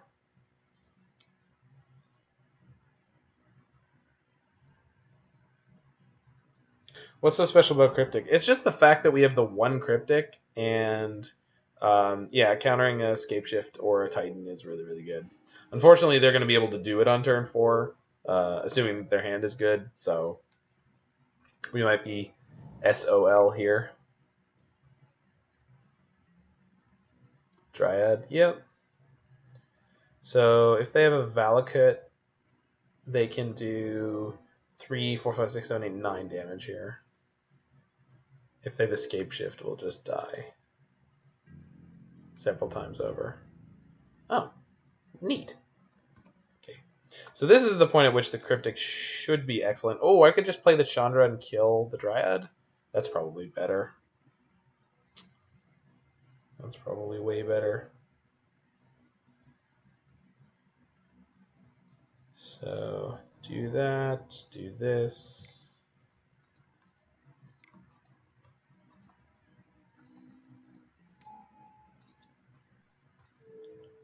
Chomp. Get out of here, nerd. What? You want to fetch with Wooded Foothills? Get the out. Get the fuck out of here. Fetch with Wooded Foothills. Who do you think you are?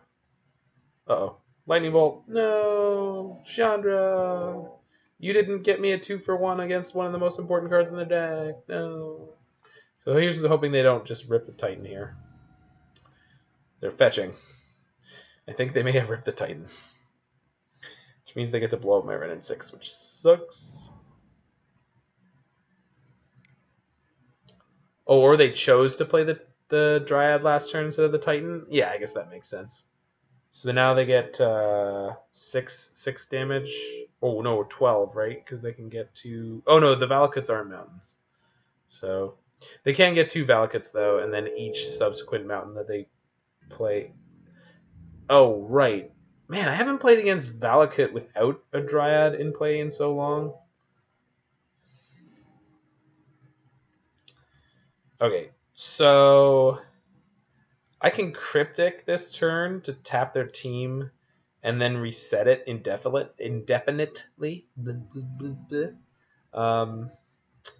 And that should get me to Wrenn and Six. Being able to emblem. So I think I just plus Wrenn and Six on nothing. Well, I can fetch, but I don't need to. But I can, but I don't need to. No, I can't. Okay, yeah. Okay, let's not get clever. So just plus the Wrenn and Six on nothing. Pass the turn. If they play a Titan before combat, we counter it and tap their team. If they try to go to combat, we tap their team and draw a card. And then we fetch and put the Cryptic on top. So should be in pretty great shape here. Until they start drawing mountains. Tap all creatures your opponents control, draw a card. Yes, please. Sorry, my mouse is being funny. I don't have a good surface for it. Pew pew. Yes, pew pew is correct.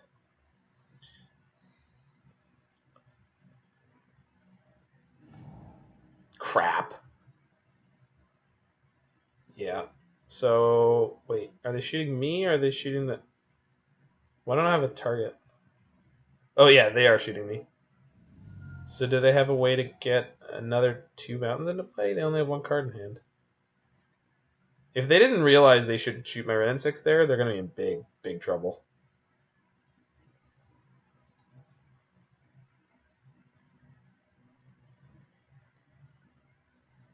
Which obviously, from my perspective, I'm totally okay with, but... Okay, so do I want the Cryptic in my hand? Yeah, I do.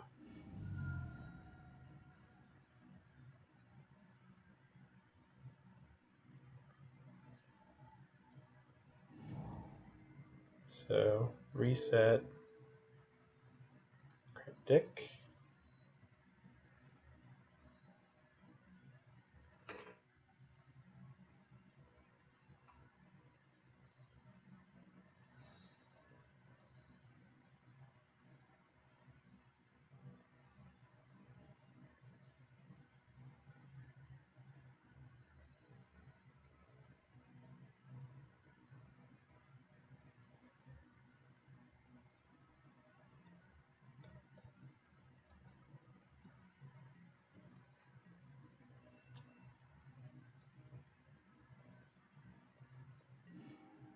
Okay.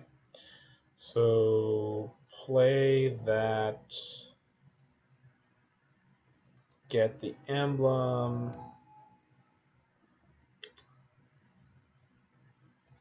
Play the next Wrenn and Six.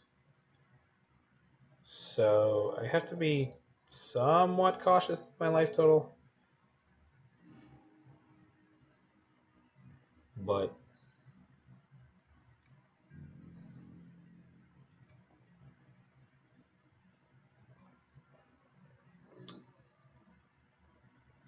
so hopefully if they draw any spells that allow them to get lands into play. So tap all creatures my opponent controls, draw a card. I could bounce one of their Valakuts, which I guess will stop them from playing a land post-combat for as much damage, so that's probably worth doing. So return target opponent to its owner's hand, tap all creatures your opponent's control. So we're going to bounce one of their Valakuts during combat. So this means that if they just had a land drop, they won't be able to do as much damage now. Yeah, so they play the Valakut. This is a Secure Tribe Elder. Okay, so that can do 6 damage to me. or split it between my Wrenn and Six and me. They elect to fire it off immediately. So they've got 6 damage and triggers. Pointing them both at me. Makes sense. Okay. So we're looking to get out of this sooner rather than later. Luckily, I can play the Serum Visions in my yard for... Wow, that was an excellent pickup. Man, sometimes when your deck just loves you, and it's just like, yo, dog, I got you. You're not going to die. Don't even worry about it. Don't even trip.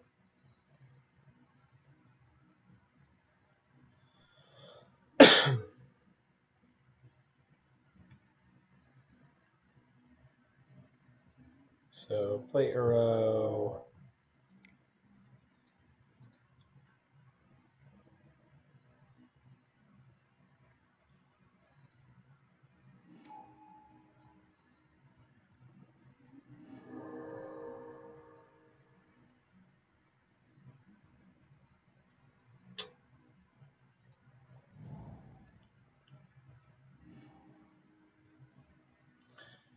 I'm tempted to Serum Visions here because I think going to 4 is not a big deal, and then this gives me more shots at finding an extra turn spell.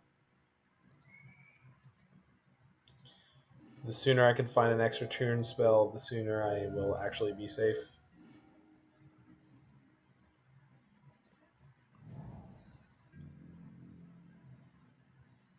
Oh, I can pick up a land still.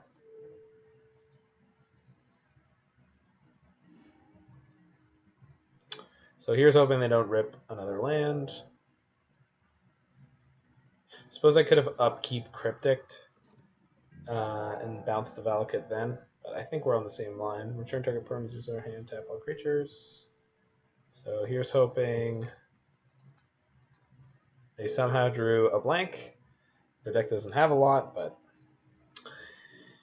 here's hoping. Come on, baby, hold together.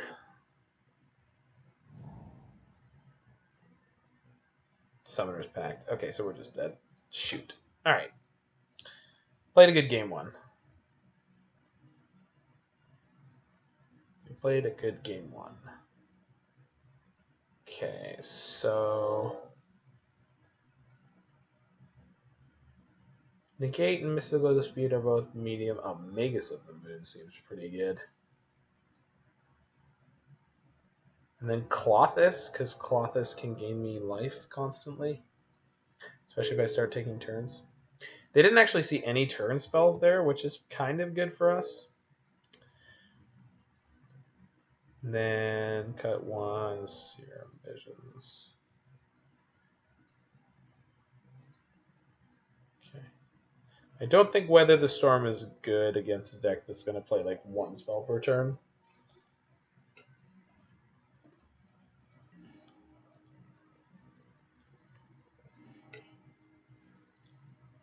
This hand is like A+. So yes, I will keep. I don't think I'm firing off either of these Serum Visions right away. I think we're just going to go tap land into fetch, tap, shock, fetch, shock, Wrenn and Six.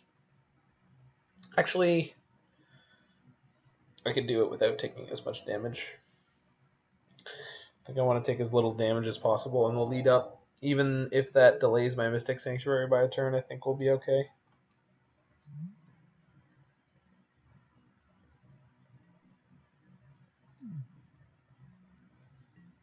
Alright.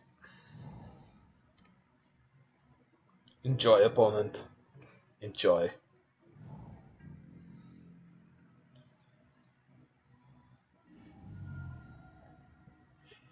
So I go green here. And then I can go mountain on the next one if I want to take the least amount of damage. But that already puts me to 18. The thing is, the Wrenn and Six is going to deal so much damage to me by repeatedly fetching that I'd really prefer not.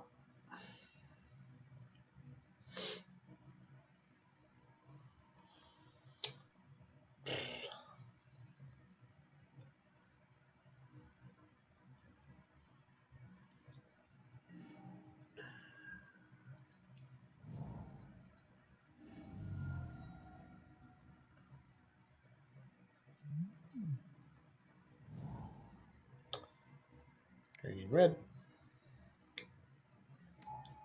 The click efficiency, Roy. The click efficiency is too damn high. Breeding Pool Mountain, it's the only way to go. Tapped Stomping Grounds, you coward. I'm not going to attack you. Just shock it. Just shack it in. Just shack everything from now on. Farseek. Oh man. Get us planes. Alright.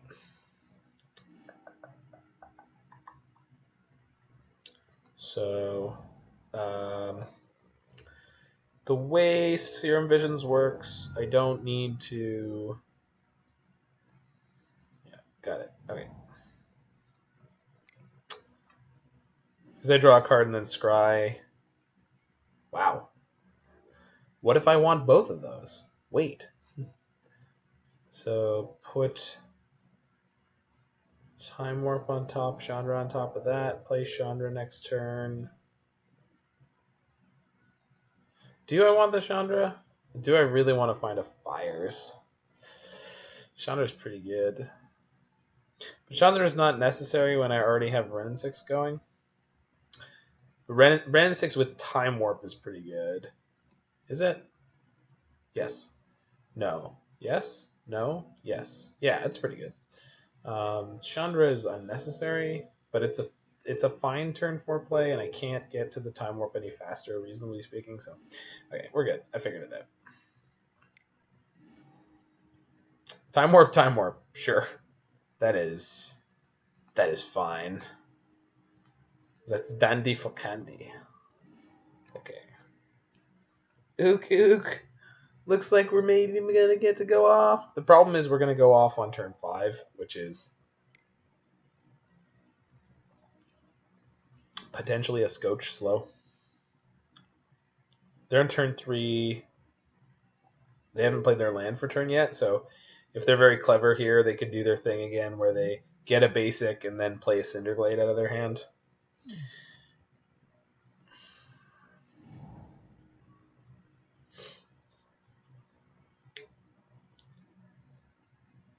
Don't let nobody tell you that there is no skill to playing the Titan Shift deck.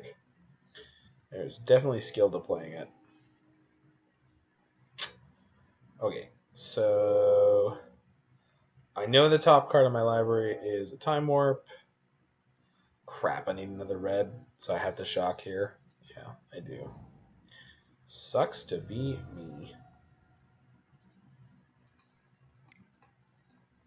Alright, so we just gotta make it to the next turn. I could choose to plus here for mana because I know the top card of my library is a Time Warp, and I don't want to burn it on nothing. I think I'm going to do that actually because if Wrenn and Six and or Chandra survive until the turn where I'm going to go off with triple or double Time Warp Savor, we're in really good shape. About the skill and Titan Shift, were you sarcastic?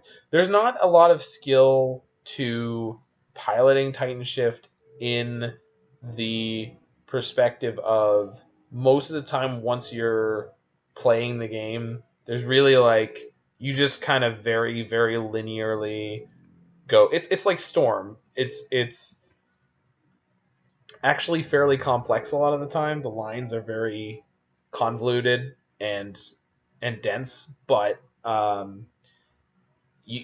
if you have the cards in your hand to go for it, you just do. But Titan Shift even more so, I guess, because you're never drawing cards, so you never have to make any percentage plays. Not really. But there are a lot of little edges in sequencing. Like my opponent right here, the way that they were able to play one more untapped land meant they were able to cycle there. Okay, so they've got Valakut. So I think if they scape shift, no, they need one. They need more mountains. Cool. So I think we're gonna have just enough time here to go off, which is pretty fortunate, I think. Should have played a fetch land there. It's not gonna end up mattering, I don't think, but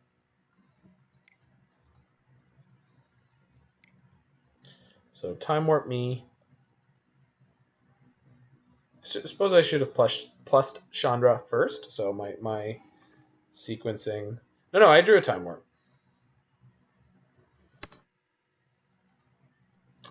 So plus Wrenn and Six on nothing.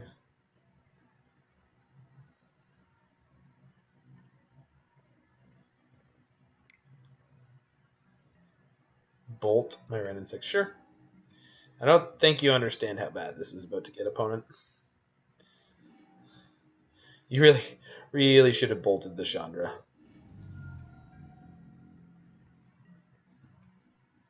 But they don't know that. Okay.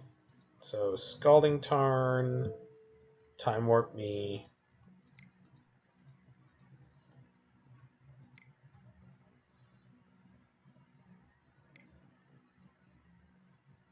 Lightning Bolt the Chandra. Sure. All right. I think we're going to be able to go off enough through this. So I want to plus Chandra before I get to shoot. Well, I suppose I should just plus Chandra first always. That's probably the smart thing to do so that I don't end up exiling a Time Warp like that. Yeah, that's probably right. Okay.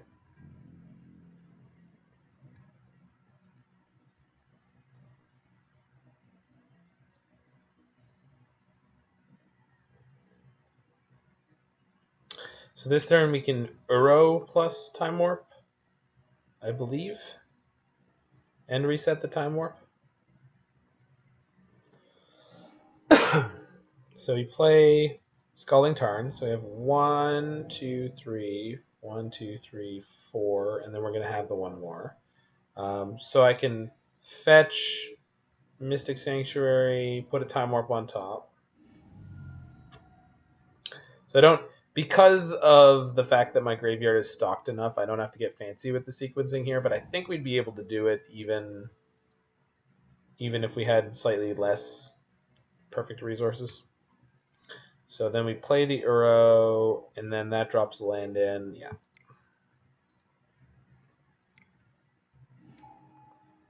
Triggers.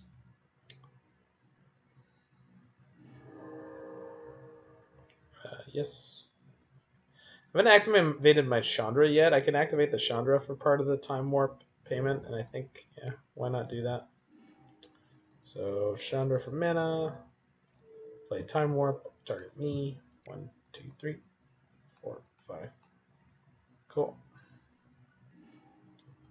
Plus the Wrenn 6. Scalding Tarn.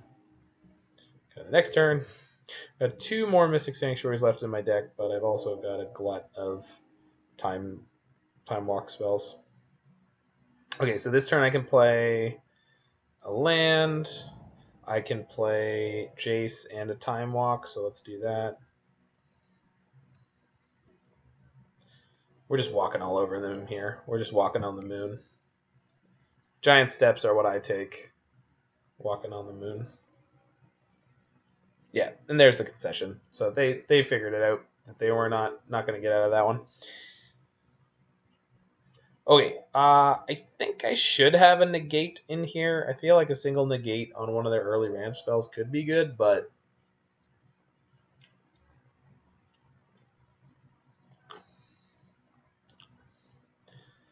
that's a pretty... No, the Maguses and the Klothys are probably better. Even though the Maguses are likely to die to a lightning bolt, it requires them to bolt the Magus, and if they don't actually have a lightning bolt in their hand at that moment, then they're in trouble. They might actually even board the bolts out after that shoddy showing, because they had double bolt there to try to slow me down, and it wasn't even close. I think they should have fired them off sooner. They should have kill on sight. They should kill on sight any planeswalker.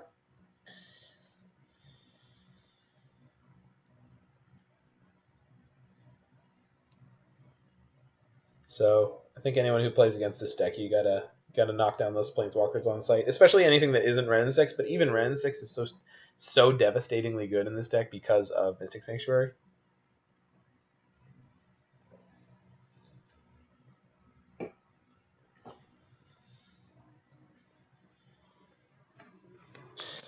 I love. Did you draw a not time warp? That's some good phrasing, Roy. I appreciate you.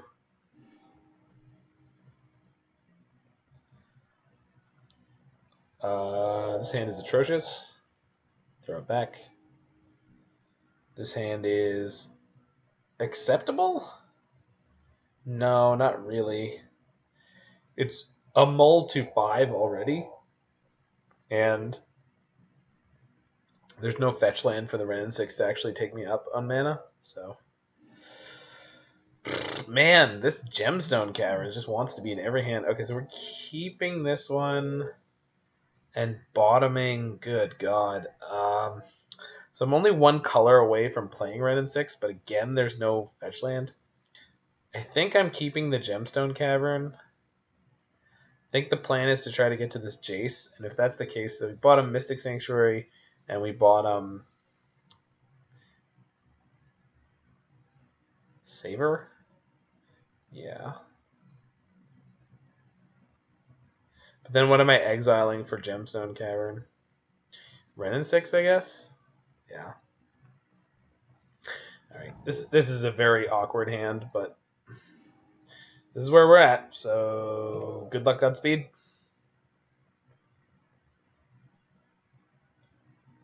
Good luck and Godspeed. We already got the 3-2 in the bank, so we're just trying to get the 4-1 here. Keep my week of 4-1s going.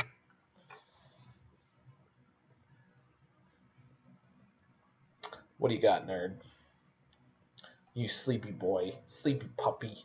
Oh, the puppy's so sleepy.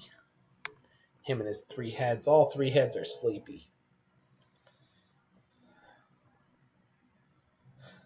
My opponent has yet to take a game action. I'm on 3 cards. Alright, we got the Jace. So... And I guess I can Mikokoro up a card, although...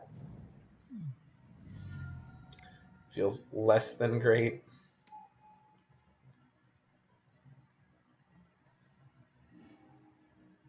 I mean... I could play that without hurting me. Yeah. Yeah, sure, why not? It literally doesn't hurt me at all right now. In fact, it puts them off of green mana, which is kind of sick. And they didn't fetch. What is that? They must just have the bolt in hand. They don't... Yeah, okay, good. That's one less bolt that's going to hit my Jace, though. So, it's kind of okay. Suspend, search for tomorrow, sure. If they missed the land drop, I was going to be like, what? Okay, so next turn they have 4 or 5 mana. Alright, well, I think I'm brainstorming with Jace, which is obviously greedy against the Lightning Bolt deck, but... Okay, so put the 2 fetches on top. Cool. So I can play Wrenn and Six or Chandra next turn. Can I Chandra into Wrenn and Six? No. No, my colors aren't good enough. The actual raw amount of mana I have is fine for that, but it doesn't work on the colors. Yeah. Okay, so they attack me. That makes sense because I could always just Fate Seal with Jace instead of brainstorming if I wanted to. So they've got 1 land in exile and then 2 here, so they're going to go up to being able to Valakut next turn already. Because it is... When you play a mountain, you have to do at least 5 other mountains, so it's the 7th land is going to get a Lightning Bolt trigger. So the question is, do I want to plus my Jace to try to get one more activation out of me? I'm good, thanks. You don't have to stay in there unless you're enjoying yourself. I'm definitely enjoying myself. Okay. Thanks, Brad. Okay, so Snow-Covered Mountain. So I'm in an interesting spot here. In theory, I want the red for Chandra, but I'm going to brainstorm before I do anything else to see if I hit an extra turn spell. Although I guess hitting Savor is not that good. But Time Warp would be ideal. Time Warp lands. So Savor is not great. Could play Chandra Serum Visions this turn. Could play Wrenn and Six Savor, although that doesn't really get me anywhere.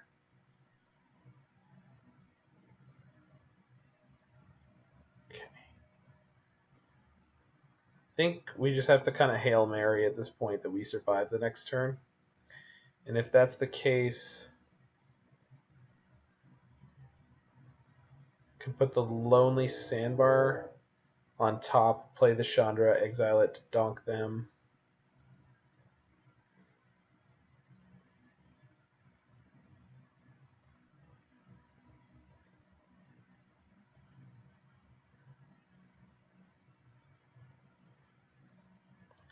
I don't think we're likely to die next turn. So I think I definitely want to get the Chandra into play. Because I think it's fairly likely they won't be able to kill Jace and Chandra. No, it's definitely... They can definitely kill Jace and Chandra if they have...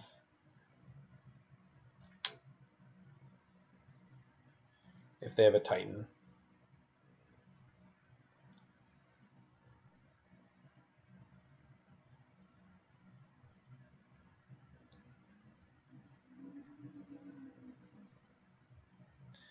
I think we're just... Is the search coming off next turn? It is. Yeah. So they already have one bolt. So I think getting Chandra into play to quote unquote replace my Jace is probably a good idea. So, and if I'm playing Chandra, I probably want to plus her, and if I'm plussing Chandra, I probably want to have the Lonely Sandbar on top. Okay, so we go red, 1/1, play Chandra.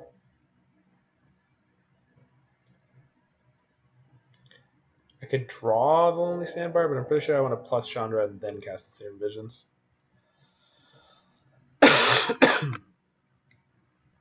All in all, it's a pretty impressive showing from a 5-card hand, I would say.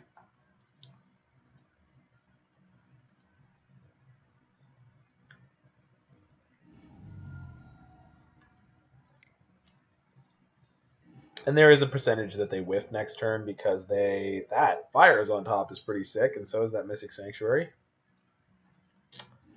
Well, then, yeah. Okay, so the opponent really has to smash me this turn, or... So they didn't sack Elder, so... That bodes slightly well for me, I guess. So with no information, they can kill one of my planeswalkers by attacking twice and then fetching twice and getting one bolt. Now they have 2 bolts, so they can kill both planeswalkers, which is pretty good. But we can start looping Savor the Moment with Wrenn and Six and the Fires off the top.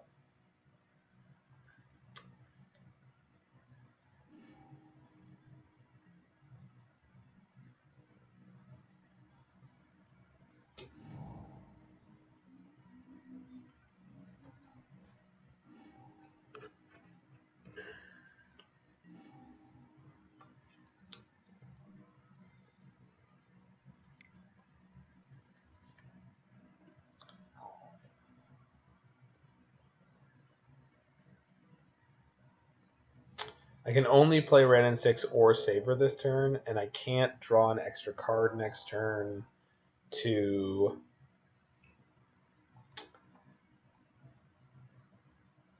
start going off. So I think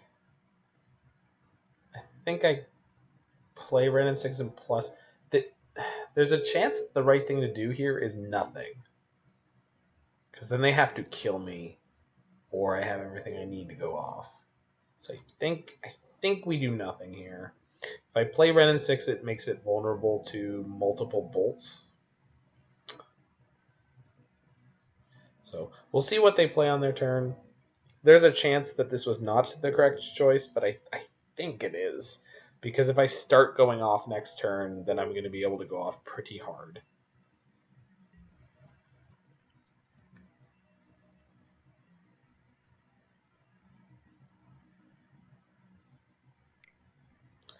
I don't think a Titan here kills me. Search, sure.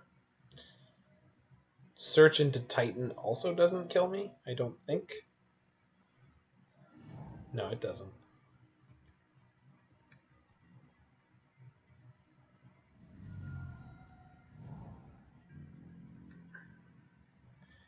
Heath is not great, but I don't think Heath kills me.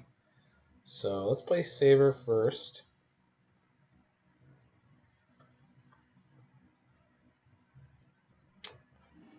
Play Wrenn and Six. Pick up the Tarn. So Wrenn and Six is safe from a single bolt now.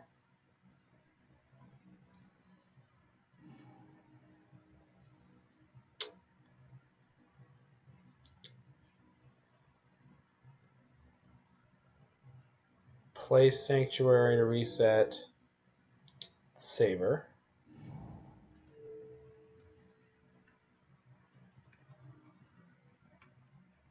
I can use Mikokoro to draw it.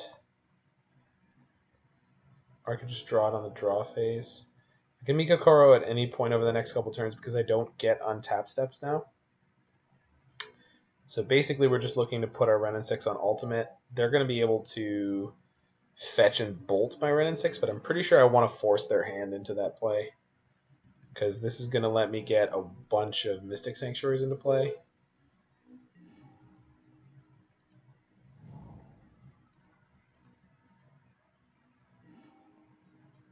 And I'm at 12, so I have at least 2 more life to play with.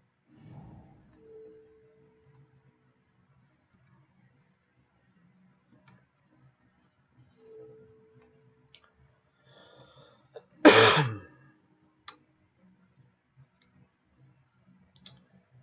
think using the Mikokoro, though, to get the extra card underneath the Savor is probably a good idea sooner rather than later. I know it's going to give them a card, which can be another bolt, but I think it's worth it. So this is a big deal. Whatever this card is a big deal. That's a huge freaking deal. So play Savor. I don't have the Scalding Tarn in my graveyard yet. Scalding Tarn, Crack Tarn, Sanctuary. Yeah, so I think if I was ever going to use the Mikokoro to draw the extra card, I should have done it sooner rather than later because I could have had this Jace in play for multiple turns, but that's fine. So pick up the Tarn.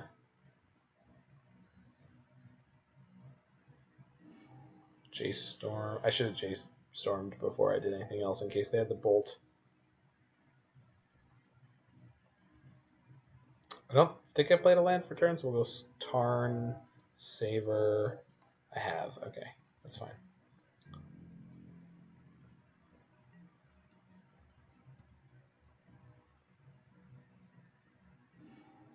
They're letting me keep the Jace. I feel like that's got to be a misplay.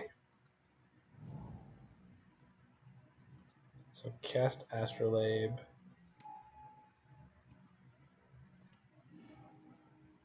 Activate Jace.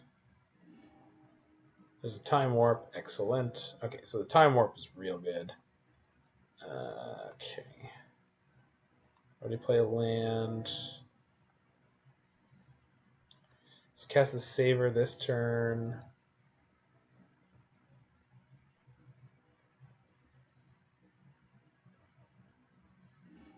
Plus the Wrenn and Six. Nothing is fine. So now they've got the tough choice because they can kill one thing, or they can knock down my Wrenn and Six, or they can kill my Jace.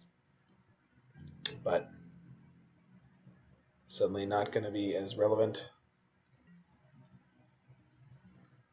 one more Mystic Sanctuary in the deck, so this Misty can reset a Time Warp. I think they should have bolted the Jace the first turn I had it.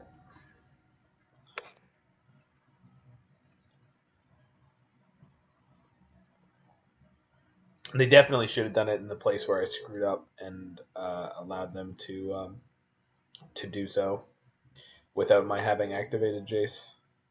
But c'est la vie. I guess they're not used to playing against this deck, which is fair. Okay, so I've got an extra turn in the bank, so I'm just going to Fate Seal them now. This also lets me use my Mikokoro. Valakut is not relevant as long as I'm not giving them an extra turn, which I shouldn't. Let's fetch a Mystic. Should have done this after I played the Time Warp because now I have to put a Savor on top, but Savor's okay. It's not great, but it's okay. Pick up Misty. Play Time Warp. Okay, we're going to have to move a little more quickly, but that's going to be okay. So we're going to untap here. So the next turn spell is Savor. We're going to Savor. Going to Jace Storm. So I need to find another turn spell. Those are not turn spells. Crap. I can Astrolabe. Pick up a fetch. Use the fetch to shuffle. Serum Visions, but then I can't play another turn spell. But I can play the Magus, so we're going to do that. So get this Breeding Pool tapped. I can Mikokoro before I do anything else. Oh, this gives them an extra draw before they're about to get a turn. Let's just play. Did I screw up? Did I play all my spells for this turn? I bet I did.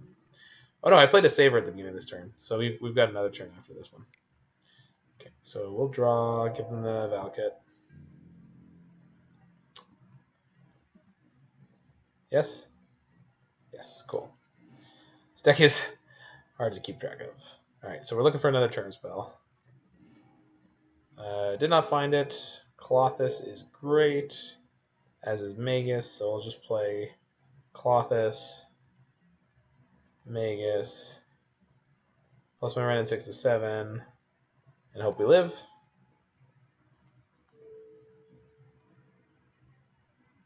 And if we do, we just loop Time Warps and kill them.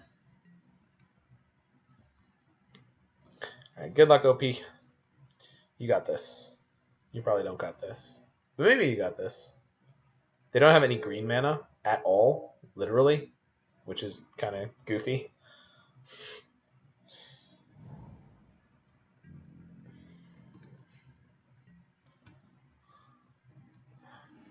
Whoa now, friend. I don't want you ever to go out in there in the world and try to tell people that I didn't say Klothys was great. I just said... No, you're right. Klothys is not great. Thank you for pointing that out. I didn't really mean that.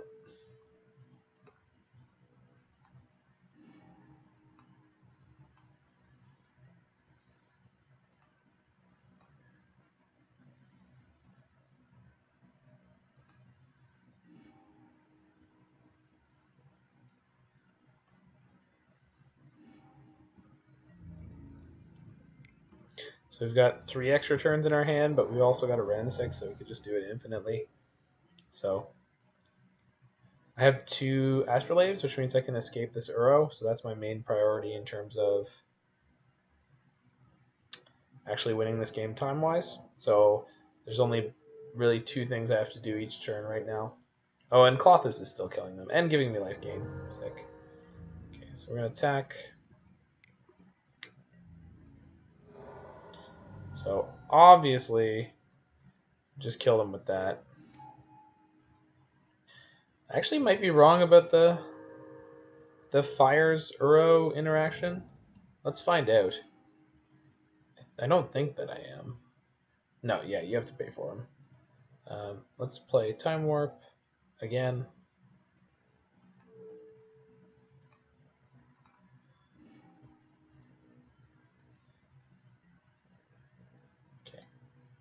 I don't really care what cards I keep. We're pretty low on clock, so I gotta kung fu hustle here. Klothys is definitely upping the clock speed, though. It's been able to chonk them pretty good. Yeah, I thought I was right about Uro plus Fires. The funny thing is, though, Retrace plus Fires does work, which is weird.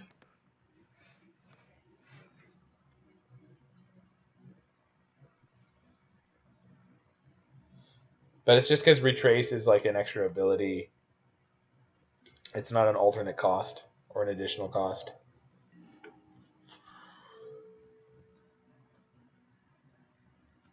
So the most efficient way to win this game would be just to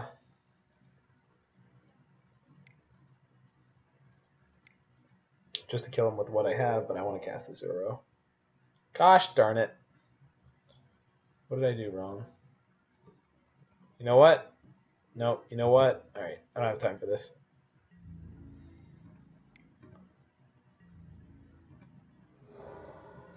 I thought I had time to cast the Uro. I should have time to cast the Uro, but I screwed it up a little bit, and I don't. That's fine. Don't even want to activate the Jace. Let's just get him dead. So this turn, exile one more card, and then attack them one more time, and then they're dead. Hooray! We did it! Took like 8 turns in a row. And Klothys did a good chunk of damage. She is a... Oh, crap. I picked the wrong card. Stupid mouse. Okay. It's fine. We're going to be fine. Attack.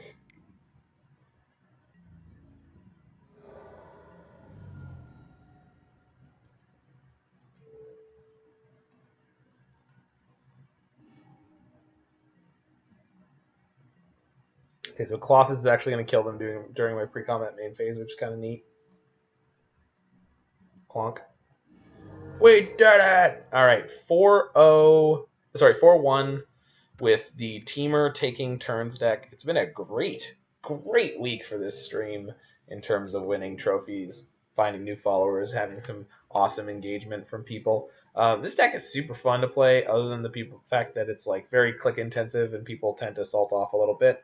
Play Wrenn and Six and Ping. I could have played Wrenn and Six and Ping. Yes, you're right. It's like Delve plus Fires kind of thing. Retrace plus Fires makes sense. It's like Delve plus Fires. So yeah, Retrace, Delve, and Convoke all kind of work the same way in that they're just like abilities on the card that, since they're not associated with a cost, they just say you can do this if X, or you can do this with additional thing X. Anywho, this was super sweet. The only thing we lost to was... don't even remember. Was it the first thing? Did we get 2-0'd? We just got steamrolled by someone. But generally really, really fun league, fun deck. Taking turns is super fun. Savor the Moment plus Fires is really powerful. This deck is a bit of a nightmare to play against, I'm sure. So I understand the salt from, or the quick concessions from some of my opponents. But anyway, I would highly recommend this for a good time call. Temur taking turns. Daniel Wong is the crafter. And anywho, I hope anyone who's tuning into this, checking this out on YouTube, enjoys. And you have yourself a great weekend. Stay safe, stay sheltered, and away 6 feet away from other humans, even while playing Moto. And have yourself a good one.